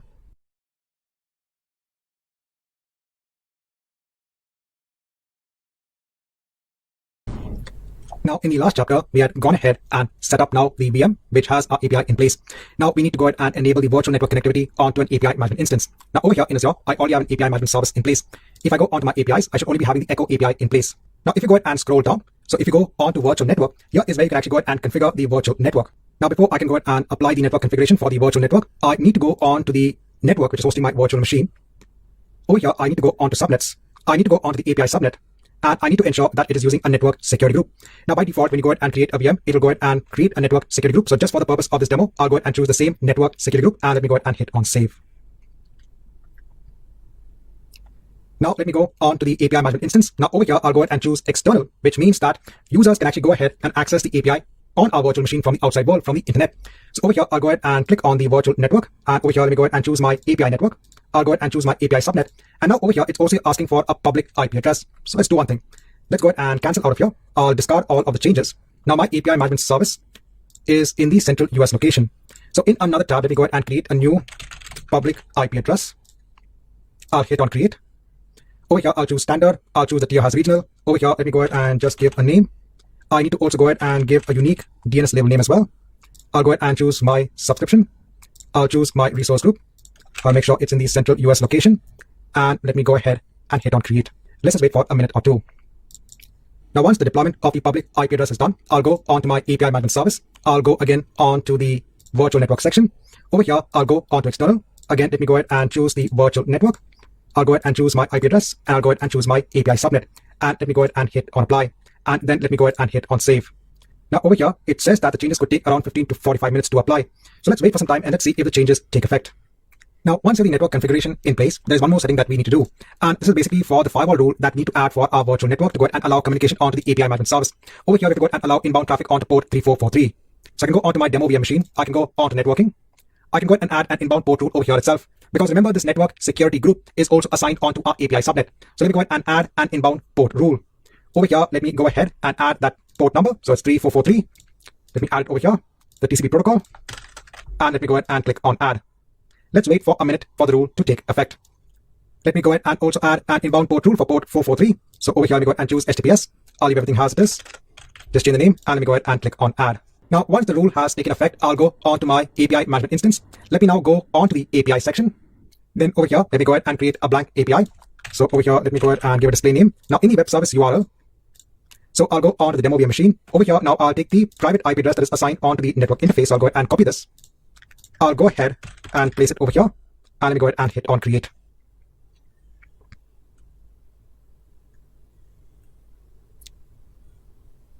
Now for the API, let me go ahead and add an operation. So let me go ahead and hide this. Over here, let me go ahead and add an operation. So this is to get the course. And over here, /API/course. And let me go ahead and hit on save. Now let me go over on to the test section. Let me go ahead and take the request URL. I'll go on to the Postman tool. I'll go on to another tab. Over here, let me go on to headers. Let me go ahead and take the subscription key. So I'll take the key. And then I'll go ahead and take the value. And let me go ahead and hit on send.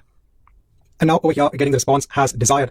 So remember now, our API gateway is making a request onto the private IP address of the virtual machine that is located in the virtual network. You can then go ahead and discard the public IP address that is assigned onto the Azure virtual machine. So this is how you can actually go ahead and incorporate a virtual network with your API management instance.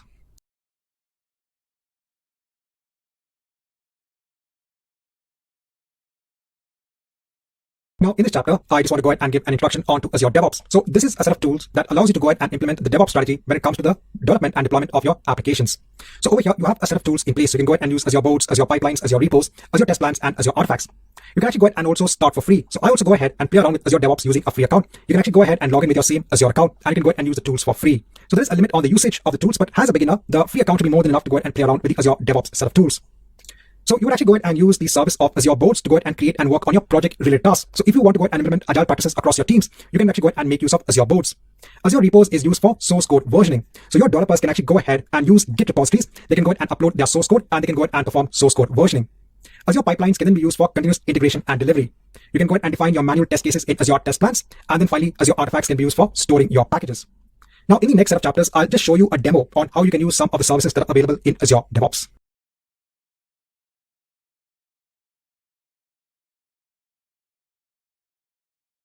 So here I am in the Azure DevOps page. So if you don't have an Azure DevOps account, you can actually go ahead and click on Start for Free, and then you can go ahead and register with your Azure account. Now, since I already have an Azure DevOps account in place, let me go ahead and sign in onto Azure DevOps.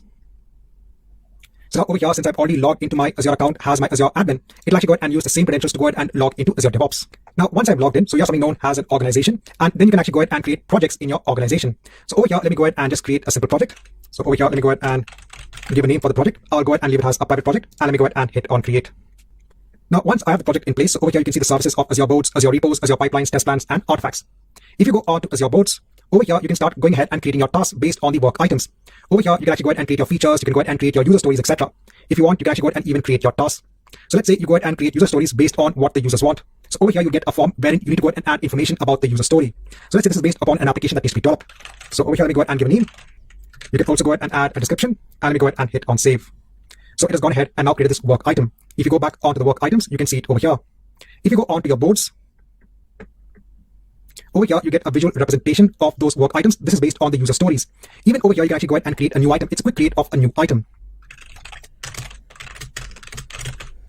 I can go ahead and then hit on enter. And then when your development team is going to go ahead and start on a particular work item, you can actually go ahead and just drag the work item onto the active state over here. So you have these different states on your board, and you can go ahead and track your work items using Azure Boards. You can go ahead and define your sprints. You can go ahead and add your work items onto the backlog. So over here, you can go ahead and use Azure Boards for effective tracking of your work items.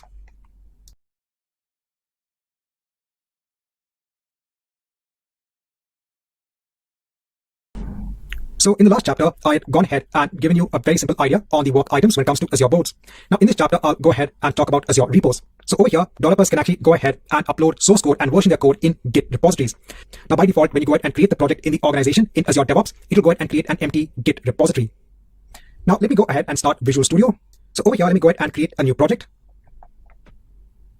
Now over here, I'll go ahead and choose ASP.NET Core. I'll go ahead and scroll down. So I want to go ahead and choose ASP.NET Core Web App. Go on to next. Let me go ahead and give a name. I'll go on to next, and I'll go ahead and hit on create. So what we'll do is that now we'll go ahead and actually upload this code onto our Git repository. Over here, I can go on the Git menu, and I can go ahead and click on create Git repository. Now over here, it will go ahead and create basically a local Git repository, and it will also go ahead and create a new GitHub repository. But we don't need a GitHub repository. We need to go ahead and publish our repository onto Azure Repos. So over here, I can go ahead and choose existing remote, and over here, I have to go ahead and give the remote URL. So over here in Azure Repos, I can go ahead and copy this remote URL, so this clone URL onto the clipboard. And then I can go ahead and paste it over here. Then I can go ahead and hit on create and push. So now it will go ahead and create a Git repository. You will notice log symbols over here. That means it is now being controlled by Git for version control. Now over here, it's asking me to sign in, so I'll go ahead and use another account. I'll go ahead and sign in with my admin account. So I said I'm using the same account for Azure, and I'm using the same account for Azure DevOps as well.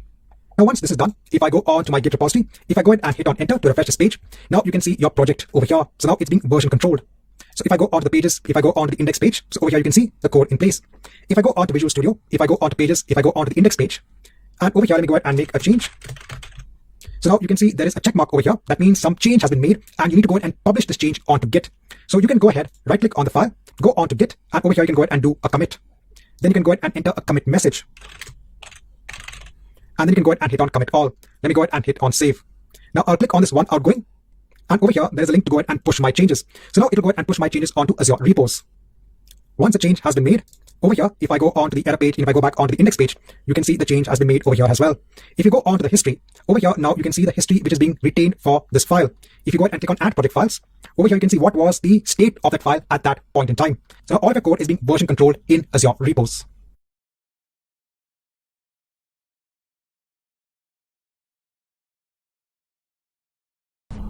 Now, in the previous chapter, we had gone ahead and seen how we could upload our code files onto a Git repository in Azure repos. Now, in this chapter, I want to go ahead and show you how you can use Azure pipelines to go ahead and perform continuous integration. So this means that whenever a change is made onto a code file, it will actually go ahead and trigger an automated build of your application. So over here, let me go ahead and click on Create Pipeline. Now over here, it's asking us where is our code being hosted. So I'll go ahead and choose Azure Repos Git. Now, since I have only one Git repository in place, I'll go ahead and choose that Git repository. Now, since my application is an ASP.NET Core application, I'll go ahead and choose that. So now it will go ahead and create something known as a YAML configuration for this pipeline. This YAML configuration actually goes ahead and tests a pipeline to create an environment that will automatically go ahead and build our application. Now, over here in the pipeline, I am just going to go ahead and remove the last step since that is not required. And let me go ahead and click on Save and Run. Over here, I'll go ahead and leave the commit message as it is, commit directly onto the master branch, and let me go ahead and click on Save and Run. So if you're interested in Azure DevOps, then I can recommend to actually go for the AZ400 exam. So the AZ400 exam focuses everything on Azure DevOps and how do you implement DevOps itself as a practice. So now over here, it has gone ahead and started a job. If I go onto the job, so I'll go ahead and click it. It is going ahead and creating an agent. That agent will actually be responsible for going ahead, taking the code in our Git repository in Azure repos and building it automatically. So let's wait until the job is complete. Now, once the job is complete, you now have a build of your application in place. If I go on back, so over here, I can see the job in place. So over here, it's going ahead and completing the job. If you actually go back onto the project over here, so over here, you can see the run of your pipeline has taken place. Over here, you can see the amount of time it has taken to go ahead and run the pipeline. So how does this work now as continuous integration? So if I go back onto my project in Visual Studio, over here, let me go ahead and make now a change as your pipelines. If I go back onto Solution Explorer, I can see again, there's a modification onto the file. So I'll right click on the file. I'll go onto Git and I'll say commit. Over here, I'll say change made. I'll go ahead and hit on commit all. I'll click on save. I'll go onto the outgoing change. Over here, let me go ahead and click on push. Now over here, it's saying unable to go ahead and push the remote repository because your local branch is behind the remote branch. So what happens is that when we go ahead and create that YAML configuration for the pipeline, it has now gone ahead and actually added that onto our repository as well. So over here, we can go ahead and choose the option of pull and push. So it will first go ahead and pull our changes onto the local repository, and then it'll go ahead and merge our changes and then push our change back onto the remote repository. So if I go onto Azure pipelines, if I just wait for a few seconds, so now over here, you can see load one new run. And now you can see it has gone ahead and triggered the pipeline. So now based on the change that we have made, it has now gone ahead and started the build of our application. So with continuous integration, you can actually go ahead and automate the build of your application based on the changes that you make onto the source code.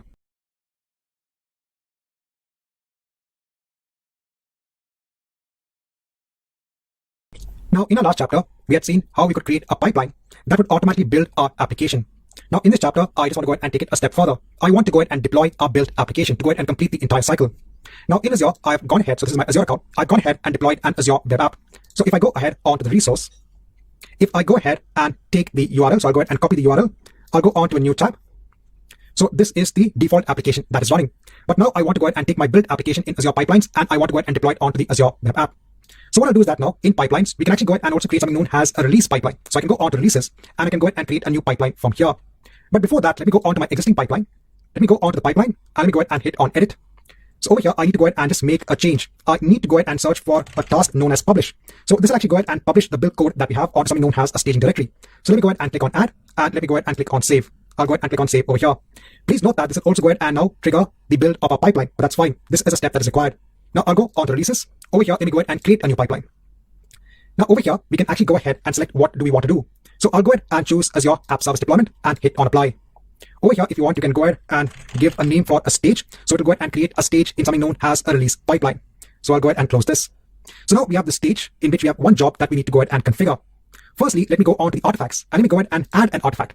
So over here, we can decide from where our build application is coming from. So remember that we have our build pipeline, which is going ahead and building our application. That build pipeline is picking up the code from Azure repos. So over here, we have to go ahead and tell our release pipeline. Please go ahead and choose the source as our build pipeline. So over here, you get all of your build pipelines. Over here, we are saying please take the latest version. And I'll go ahead and click on add. Then I'll go on to this lightning bolt symbol and I'll go ahead and enable the continuous deployment trigger. Let me go ahead and close this. So this will ensure that whenever the build pipeline completes, it will go ahead and trigger this release pipeline. Over here, you can go ahead and give a name for your pipeline. Then we'll go on to the job and task in our stage. Over here, we have to go ahead and now choose our subscription. So there is a linkage between the Azure DevOps and your Azure account. Over here, I'll go ahead and choose my subscription. I'll go ahead and click on authorize, saying that please go ahead and use my subscription.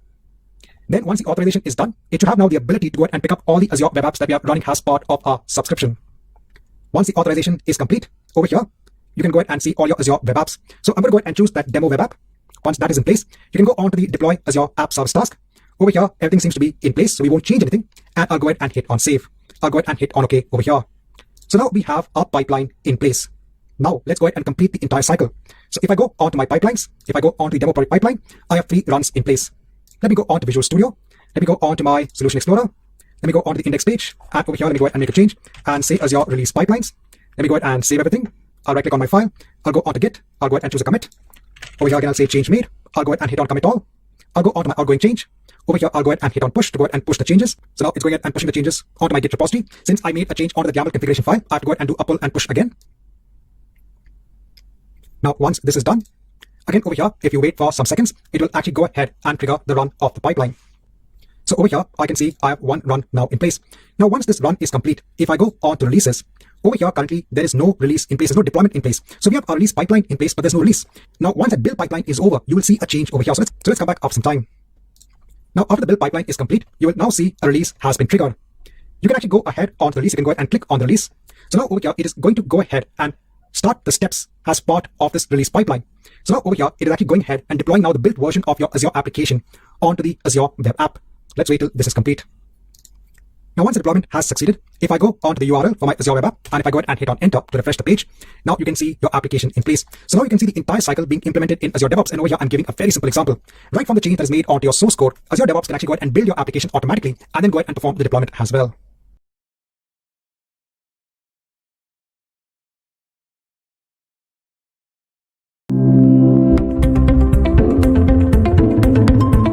So going on with the section of designing infrastructure, now I'll just go through a few chapters when it comes to designing migrations. So we'll have a review of the Azure Migrate service. This is a service you already have seen in the Easy 303 exam. But over here, I'll give an example on how you can use the Azure Migrate service.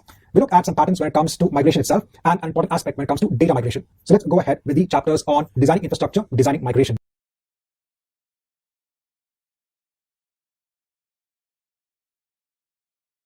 Now in this chapter, I want to go through some common migration patterns. So let's say a company wants to go ahead and migrate their workloads onto Azure. Let's say they have a web application that is hosted on a web server. This is in the on-premise data center, and they might be having a database which is being hosted on a different server. Now they want to go ahead and migrate them onto Azure. Now one option is to go ahead and spin up Azure virtual machines, host the web application, and host the database. This is normally referred to as a rehost option or even lift and shift migration. Over here, there are no code changes that are required because you are going ahead and just trying to simulate the exact environment of the on-premise servers by using virtual machines on Azure.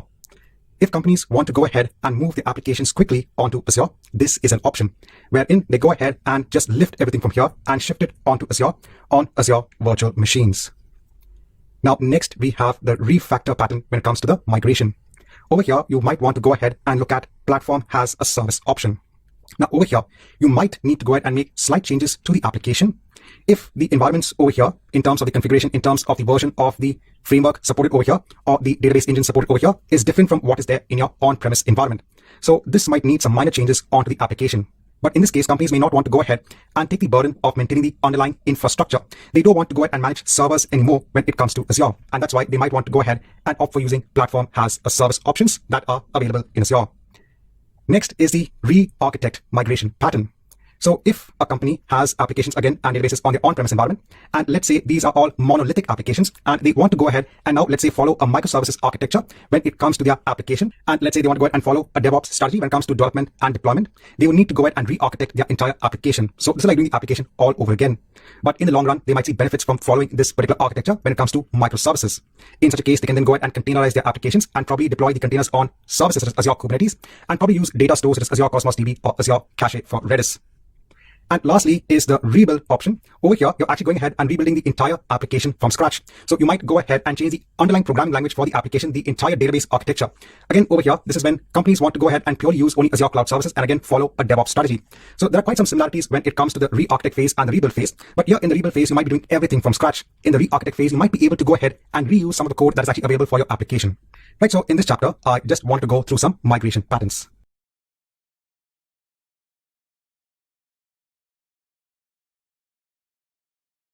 Hi, welcome back. Now in this chapter, just want to have a quick review on the different ways you can actually transfer data onto Azure. So first is the Azure Import Export service. So this can be used to securely transfer large amounts of data onto Azure Blob Storage or onto Azure files by using drives that actually ship to an Azure data center. So sometimes companies might already have data in their on-premises data center and they might want to move the data onto the Azure platform. So in this case, one of the ways that they can actually do this is via the Azure Import Export service. This service can also be used to transfer large amounts of data from Azure Blob Storage onto your on-premises location as well. So the other way is also possible. Now, the use cases for actually using the Azure Import Export service. So when you want to migrate large amounts of data onto Azure, when you want to take backups of your on-premises data, you can use the service in the Azure portal along with the WA import export tool. This tool will actually ensure that the drive that you're actually using for the export of data is in a state where it can be shipped. Next, you have the Azure Data Box. So this is similar to the Azure Import Export service, but here the device is actually powered by Microsoft themselves, and actually this can be used for transferring even larger amounts of data. So if you have data, for example, you have 40 TB of data that needs to be transferred onto Azure, you can make use of the Azure Data Box service. And then you have Azure Data Factory. This is a cloud service that can be used to perform ETL, that's extract, transform, load, or even ELT, extract, load, transform, and data integration projects. In the Azure Data Factory service, you can actually author various types of activities in terms of taking data from the source, performing transformation, and then loading it onto the destination. So in this chapter, I just want to have a quick review when it comes on to the different ways in which you can transfer data.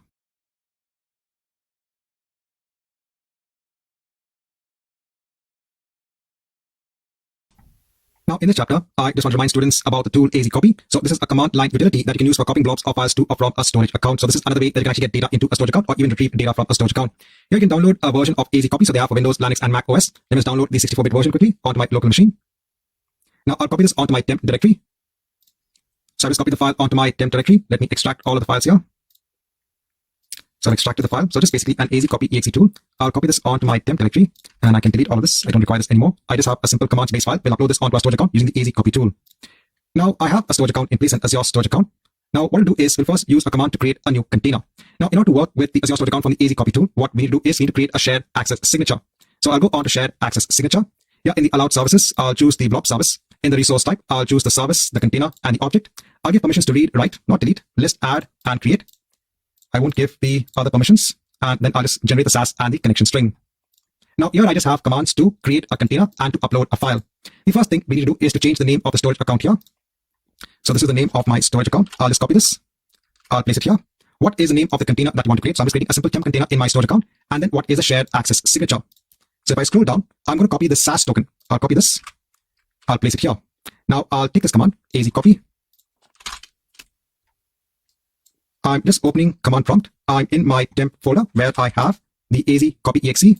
I'll just paste in this command. I'll just right click on my mouse to paste this command in command prompt. I'll hit on enter. So it's saying it has created the resource. So here, if I go on to my containers, I can see my temp container in place.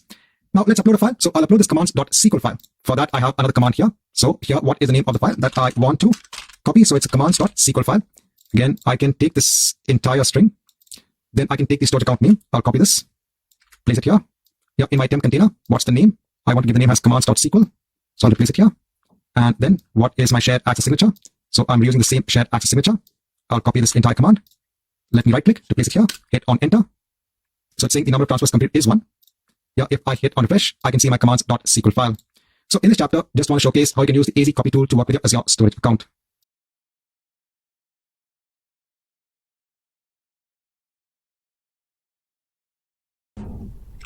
Hi, and welcome back. Now, in this chapter, I want to go through the database migration service, which is available in Azure. So we are going to go ahead and look at an example where we can go ahead and migrate some simple data from a SQL server that is hosted on an Azure virtual machine onto an Azure SQL database. So normally you would actually go ahead and use the Azure database migration service to migrate your on-premise databases onto Azure. Over here, I'm just simulating the case wherein I have a SQL server on a virtual machine, and I want to go ahead and migrate the data onto an Azure SQL database. Now over here, I have a virtual machine in place on which I've gone ahead and installed SQL Server. So in one of my earlier chapters, I've also gone ahead and showcased how you can go ahead and install SQL Server on an Azure virtual machine.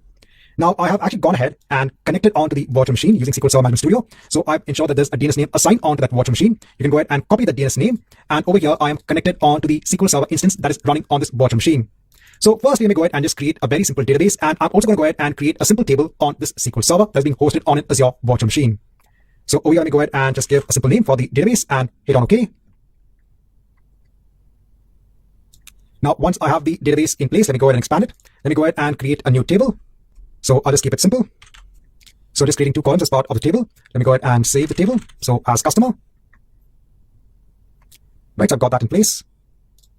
Now let me go ahead onto the database and execute a new query. Now let me just go ahead and insert 3 rows into the table. You can go ahead and confirm this. Right, so we have these rows in place in our table. Now as the destination, so I already have a SQL database in place, so we can go ahead and choose that. So I'll go over onto the database. I've also gone ahead and connected onto the database itself. So if I go on to the Object Explorer, I have the database over here. So in this database, let me go ahead and create the same table. So this is going to be our target. So we're going to go ahead and copy the data onto this Azure SQL database. Again, giving the same properties. Let me go ahead and click on save, give the name for the table. Right, so that's done. So if I go ahead on to the target, let me right click and again execute a new query. Let me select the data from the customer table just to ensure that I don't have any data on it, so it's empty. So now let's go ahead with our migration service. So over here, let me go on to Azure Database Migration Services. Let me go ahead and add an instance of the migration service. So I'll go ahead and choose my subscription and my resource group. So over here, I can go ahead and give a location for the service and just give a service name. Now I can go ahead and configure the tier. So over here, I can go ahead and choose 2 vCores for the tier. Let me go ahead and hit on apply. I'll go on to next for networking. Now we can go ahead and launch it at an existing virtual network, or we can go ahead and create a new network. So let me go ahead and create a new network. I'll go next for the tags, leave everything as it is. I'll go on to view and create, and let me go ahead and hit on create. Let's come back once we have the deployment of the migration service in place. Now, once you have the database migration service instance in place, let's go ahead on to the resource. Now over here, you can go ahead and create a new migration project. Over here, let's go ahead and just give a name for the project. So over here, we're saying that the source type is SQL Server and the target is Azure SQL Database. We can go ahead and perform an offline data migration. Please note that with the database migration service, you can also go ahead and perform an online data migration as well. So let's go ahead to create and run activity. So over here, we have to go ahead and give what is the source SQL Server instance name. So if I go on to my virtual machines, if I go on to SQL VM, I can go ahead and just copy the DNS name. So let me paste it over here. Let me go ahead and choose SQL Authentication. Let me go ahead and trust the server certificate and click on save. Now in the next screen, we have to go ahead and give the details of our target server. So that is basically our SQL database. So I'll go on to the Azure SQL database. Let me go ahead and take the server name, place it over here. Again, I'll go ahead and choose the SQL authentication type. Again, I'll go ahead and click on save. So at this point in time, this wizard is just going ahead and trying to connect onto your source and target database. Now over here, we can go ahead and choose our source database and choose our target database and click on save. Now over here, we can go ahead and select our table. So we can go ahead and select our customer table and click on save. So over here, we can go ahead and just give an activity name.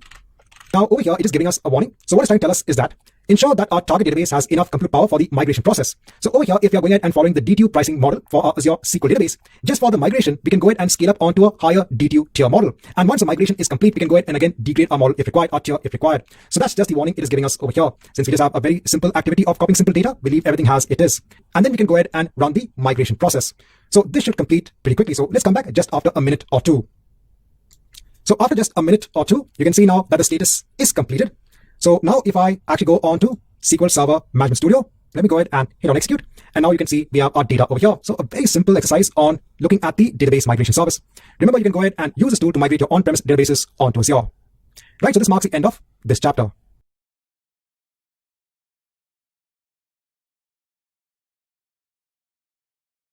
Now, in this chapter, I just want to give a quick note when it comes on to a data migration tool that is available to migrate data onto Azure Cosmos DB. So you can import JSON-based files, you can import from SQL Server, you can import from MongoDB. You can then take that data and basically have it in your Azure Cosmos DB account. So here, there is a tutorial on how you can actually use the Azure Cosmos DB migration tool. So you can use this for your SQL API, you can use it even for your table API as well, and you can take data from a variety of data sources. So from the perspective of the exam, I just want students to know that you can migrate, or there is a tool to migrate data onto Azure Cosmos DB.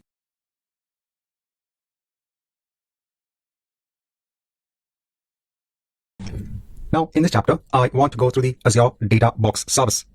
Now, a company, when they want to go ahead and start working on Azure, they might already have a lot of data in their on-premise environment. So remember, the cloud has been here since a few years, but then companies might already be having their data infrastructure in their on-premise data center. Over here, they might be having terabytes or even petabytes of data.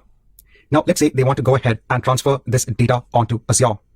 Now, if you have large amounts of data that needs to be transferred onto Azure, trying to transfer the data via the internet onto Azure might not be the best option. One problem over here could be the internet bandwidth. Is it enough to go ahead and basically transfer all of the files? Secondly, during the transfer of the files itself, if there is any sort of internet connectivity that is lost, then the entire transfer becomes corrupted and you might need to start over again. And if you still want to go ahead and use the internet, you might need to go ahead and break down the terabytes of files into smaller chunks and then transfer via the internet. Now, for a large organization, going through so much of hassles and troubles to transfer the data from the on-premise environment onto Azure might not be worth the effort or the cost in actually doing this. So what they can do is that they can go ahead and make use of the Azure Data Box service. This can be used for transferring a large data set onto Azure. So companies that want to go ahead and migrate their data onto Azure can go ahead and make use of the Azure Data Box service. Now over here, I'm showing you the image representation from this Microsoft link on how the data box looks like. So what happens is that in the Azure portal, you will make a request that you want to go ahead and make use of this Azure Data Box service. Then this device, which is a data box itself, which has internal storage, will be shipped to you. Then what you need to do is that you need to go ahead and copy your data locally onto the device. So you can go ahead and transfer the device at high speeds onto this local device itself. Once you finish copying all of the data, then you can go ahead and ship the device back to Microsoft, and the engineers in the Azure data center will go ahead and copy the data onto your Azure subscription. So let's say you want to go ahead and transfer all of the data onto an Azure storage account. So that's what normally you will do. And then from the Azure storage account, you can then go ahead and migrate your data onto the respective data stores. So if you're looking at transferring large amounts of data, this can be an option. you can go ahead and copy all of the data onto this data box and then ship it onto Microsoft, and they will handle the copying of the data onto Azure.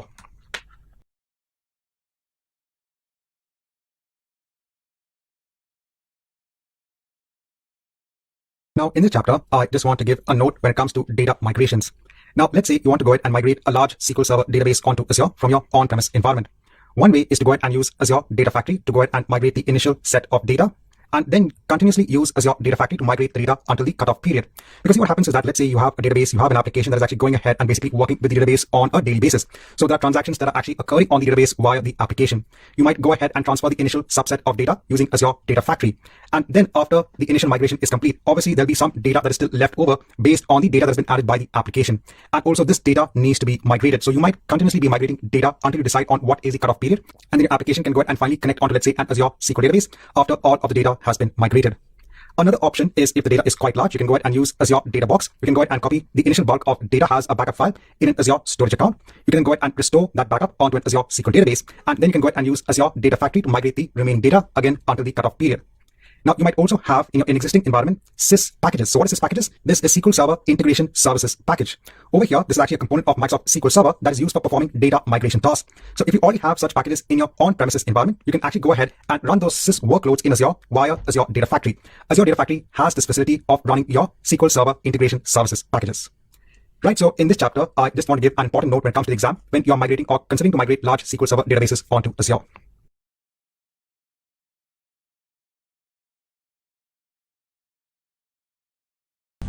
Now, in this chapter, I want to have a review of the Azure Migrate service.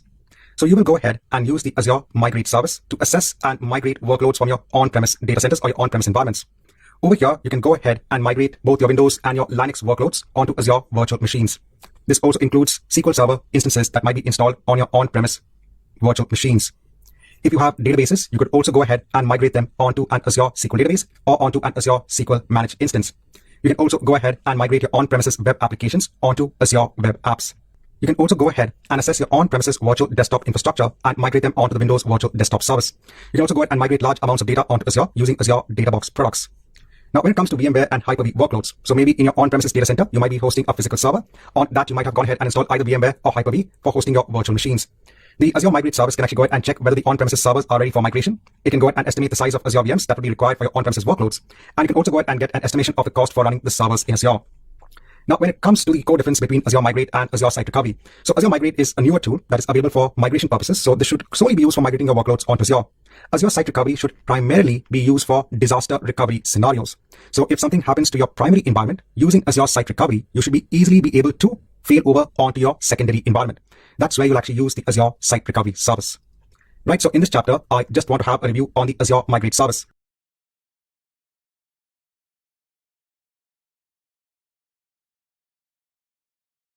Now, in this chapter, I want to show you how you can migrate web applications from a virtual machine onto Azure Web Apps using the Azure Migrate service. So what I've done is that I have gone ahead and spun up a new VM web server that's running in the North Europe location. This is based on Windows Server 2019 data center. I have then gone ahead and published an application. This is something that's seen earlier on. This application connects onto an Azure SQL database and onto an Azure storage account for the images. Now I'm trying to simulate the environment that this application is running on a VM on my on-premises infrastructure. Over here, I'm just deployed it on an Azure VM since I don't have an on-premises server in place. But I'm just trying to simulate the situation that now I want to go ahead and migrate this web application onto an Azure web app, a very simple example. So the first thing I will do is that in All Resources, in another tab, I'll go ahead and add a new resource. Over here, I'll go ahead and search for Azure Migrate. I'll go ahead and choose that service. I'll go ahead and hit on Create. Now over here, I want to go ahead and basically migrate web apps. Now over here, let me go ahead and just hide this. I can go ahead and create a new project. Over here, I can go ahead and choose my resource group. I can just go ahead and give a name for the project. I'll leave everything as it is and go ahead and hit on Create. Now, once I have the project in place, it is saying that in order now to go ahead and assess your workloads, you need to go ahead and download the App Service Migration Assistant. So over here, you can go ahead and download the tool. Just go ahead and open up a new link. So what I'll do is that I'll go ahead and copy this link. I'll go on to my web server. Let me go ahead and paste the link over here. I'll go ahead and scroll down. So over here, I'll go ahead and choose the option of App Service Migration Assistant. I'll go ahead and hit on Download Now. Over here, let me go ahead, scroll right to the bottom and hit on Accept and Download. I'll go ahead and run the App Service Migration Assistant. So it's going to go ahead and start running the Migration Assistant. Now, once the installation is done, I can see the App Service Migration Assistant over here. I'll go back onto my web server. I'll go ahead and now run the App Service Migration Assistant. it has gone ahead and detected the default website on this local machine. I'm not going to go ahead and allow login telemetry because I just want to go ahead and do a simple demo. I'll go on to next. So over here, you can look at the assessment report. So it's going ahead and looking at all of the aspects of the local server. So everything has passed. So over here, it's looking at all of the aspects of the local server. So everything has passed. I'll go on to next. We need to go ahead and log into Azure. So I'll go ahead and copy the code and open up the browser. So I'll just go ahead and paste the code and go on to next. Over here, let me go ahead and log in with my root account. So I'll go on to next. Over here, I'll go ahead and enter my password and sign in. So now I've signed in. I'll go back onto my assessment wizard. Over here, I'll then go ahead and choose my migration project. I'll go on to next. Now we need to go ahead and choose our web apps. I'll go ahead and use an existing resource group. I'll choose my resource group. Now over here, I'll go ahead and use the existing resource group name. Over here, it is asking us to specify our destination site name. So over here, let me go ahead and give a unique name. Then I'll go ahead and ensure that it creates a new app service plan. Over here, you can also go ahead and use an existing app service plan. So if I go ahead and choose existing, I actually do have an app service plan in place. I can go ahead and choose that. Now let me go ahead and hit on migrate. So now it is going ahead and performing the migration steps. Let's wait till this is complete. Now once the migration is complete, you can go ahead and click on go to your website. So it'll open up in a browser. You can also go ahead and click this link. So I can see it opened up over there. I can also go ahead and replace it over here. And now you can see your web application running in Azure. So in this chapter, I just want to give kind of a simple example on how you can migrate a web application from a virtual machine onto an Azure web app using the Azure Migrate service.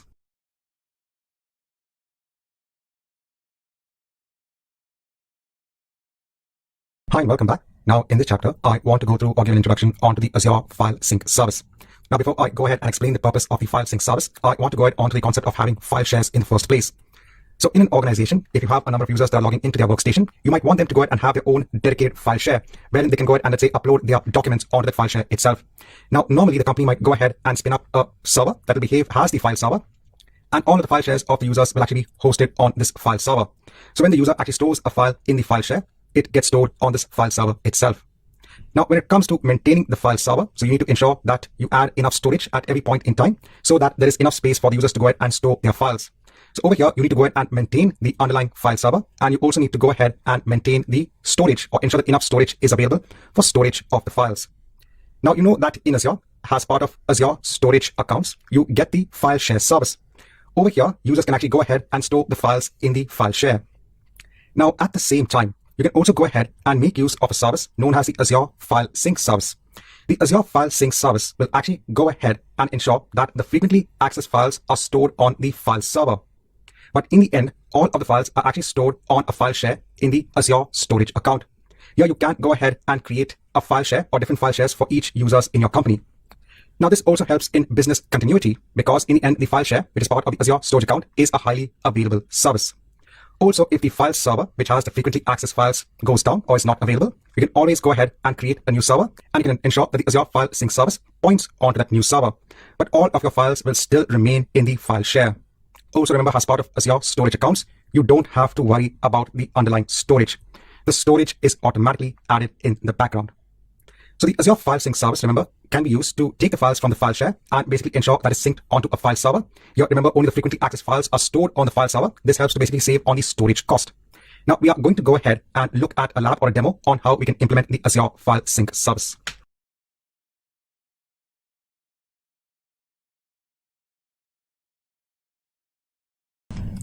Now, let's get started with using the Azure File Sync service.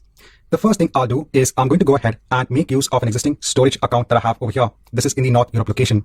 I'll go onto the storage account, and over here, I'll go onto file shares, and over here, I'll go ahead and create a file share. Over here, I'll just go ahead and set a quota. Now, when it comes to creating file shares for multiple users, you'll normally have a quota when it comes to the file share itself. So the storage for Azure storage accounts is basically almost limitless, wherein storage will keep on getting added. But then from an implementation perspective, it's always good to have a quota when it comes to the file share itself. So let me go ahead and hit on create. Now, in another tab, let me go ahead and create a new resource. Over here, I'll go ahead and search for the Azure File Sync service. I'll go ahead and hit on create. Now over here, I'll go ahead and choose one of my existing resource groups. Over here, I'll go ahead and give a name. Then I'll go ahead and choose my location as North Europe. I'll go on to next for the tags. I'll go on review and create. And let me go ahead and hit on create. This might just take a couple of minutes. Let's come back once we have the Azure File Sync resource in place. Now, once the deployment is complete, I'll go ahead onto the resource. Now, the first thing that we need to do is to go ahead and create a sync group. This sync group will actually go ahead and connect our file share, which is in the storage account, and the file server. Over here, I'll just go ahead and give a simple group name. Now, I need to go ahead and select my storage account. So I'll go ahead and select my storage account. Over here, I'll go ahead and choose my file share, and I'll go ahead and hit on create. So it is going to go ahead and create the sync group and also create something known as a cloud endpoint. If I go on to the sync group itself, it is going to go ahead and connect that Azure file share has a cloud endpoint. Remember, the file sync service is used to go ahead and sync the commonly used files in your file share onto your file server. In our case, we are going to go ahead and use an Azure virtual machine as a file server. Normally, you will go ahead and use your on-premises VM as the file server. Over here, just to go ahead and simulate an environment of a file server, I have gone ahead and created an Azure virtual machine. This is based on Windows Server 2019 Data Center. Over here, now I can see that I do have my cloud endpoint in place. Now, let's mark an end onto this chapter and move on to the next chapter, wherein we'll go ahead and prepare our file server, that is our Azure VM.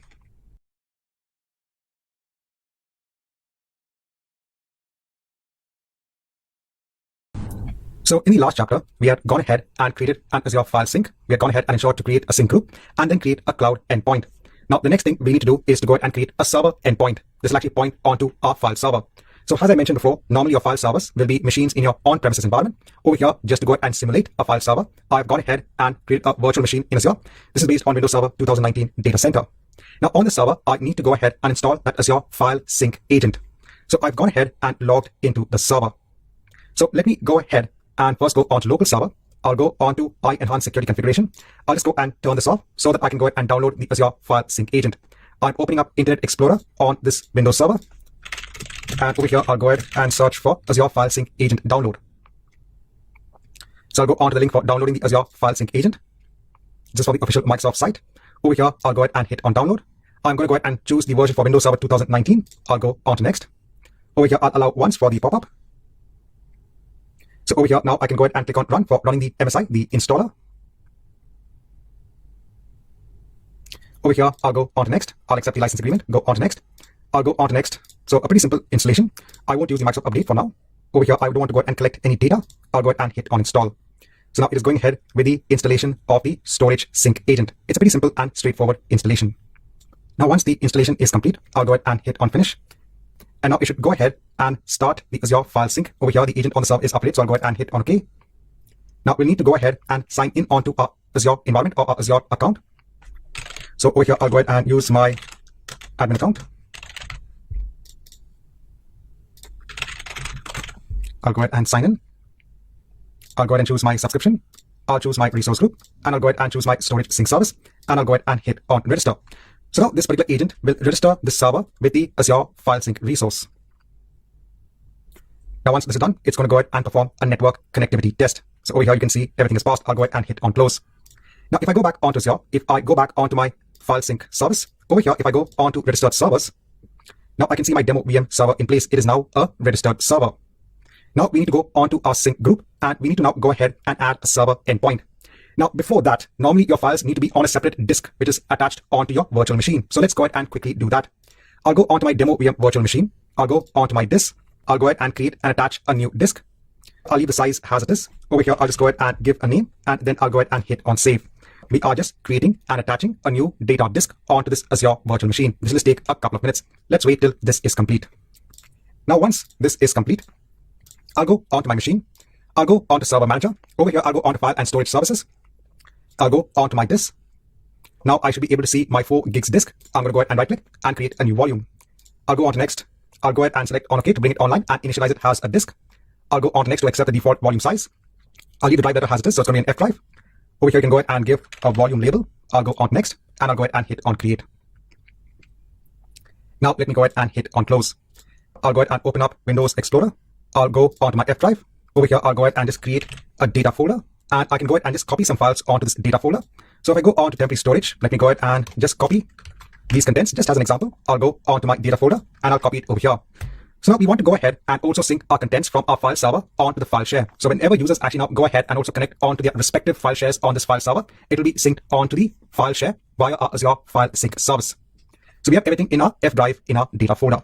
Now let's mark an end onto this chapter and do the final steps of the implementation in the next chapter.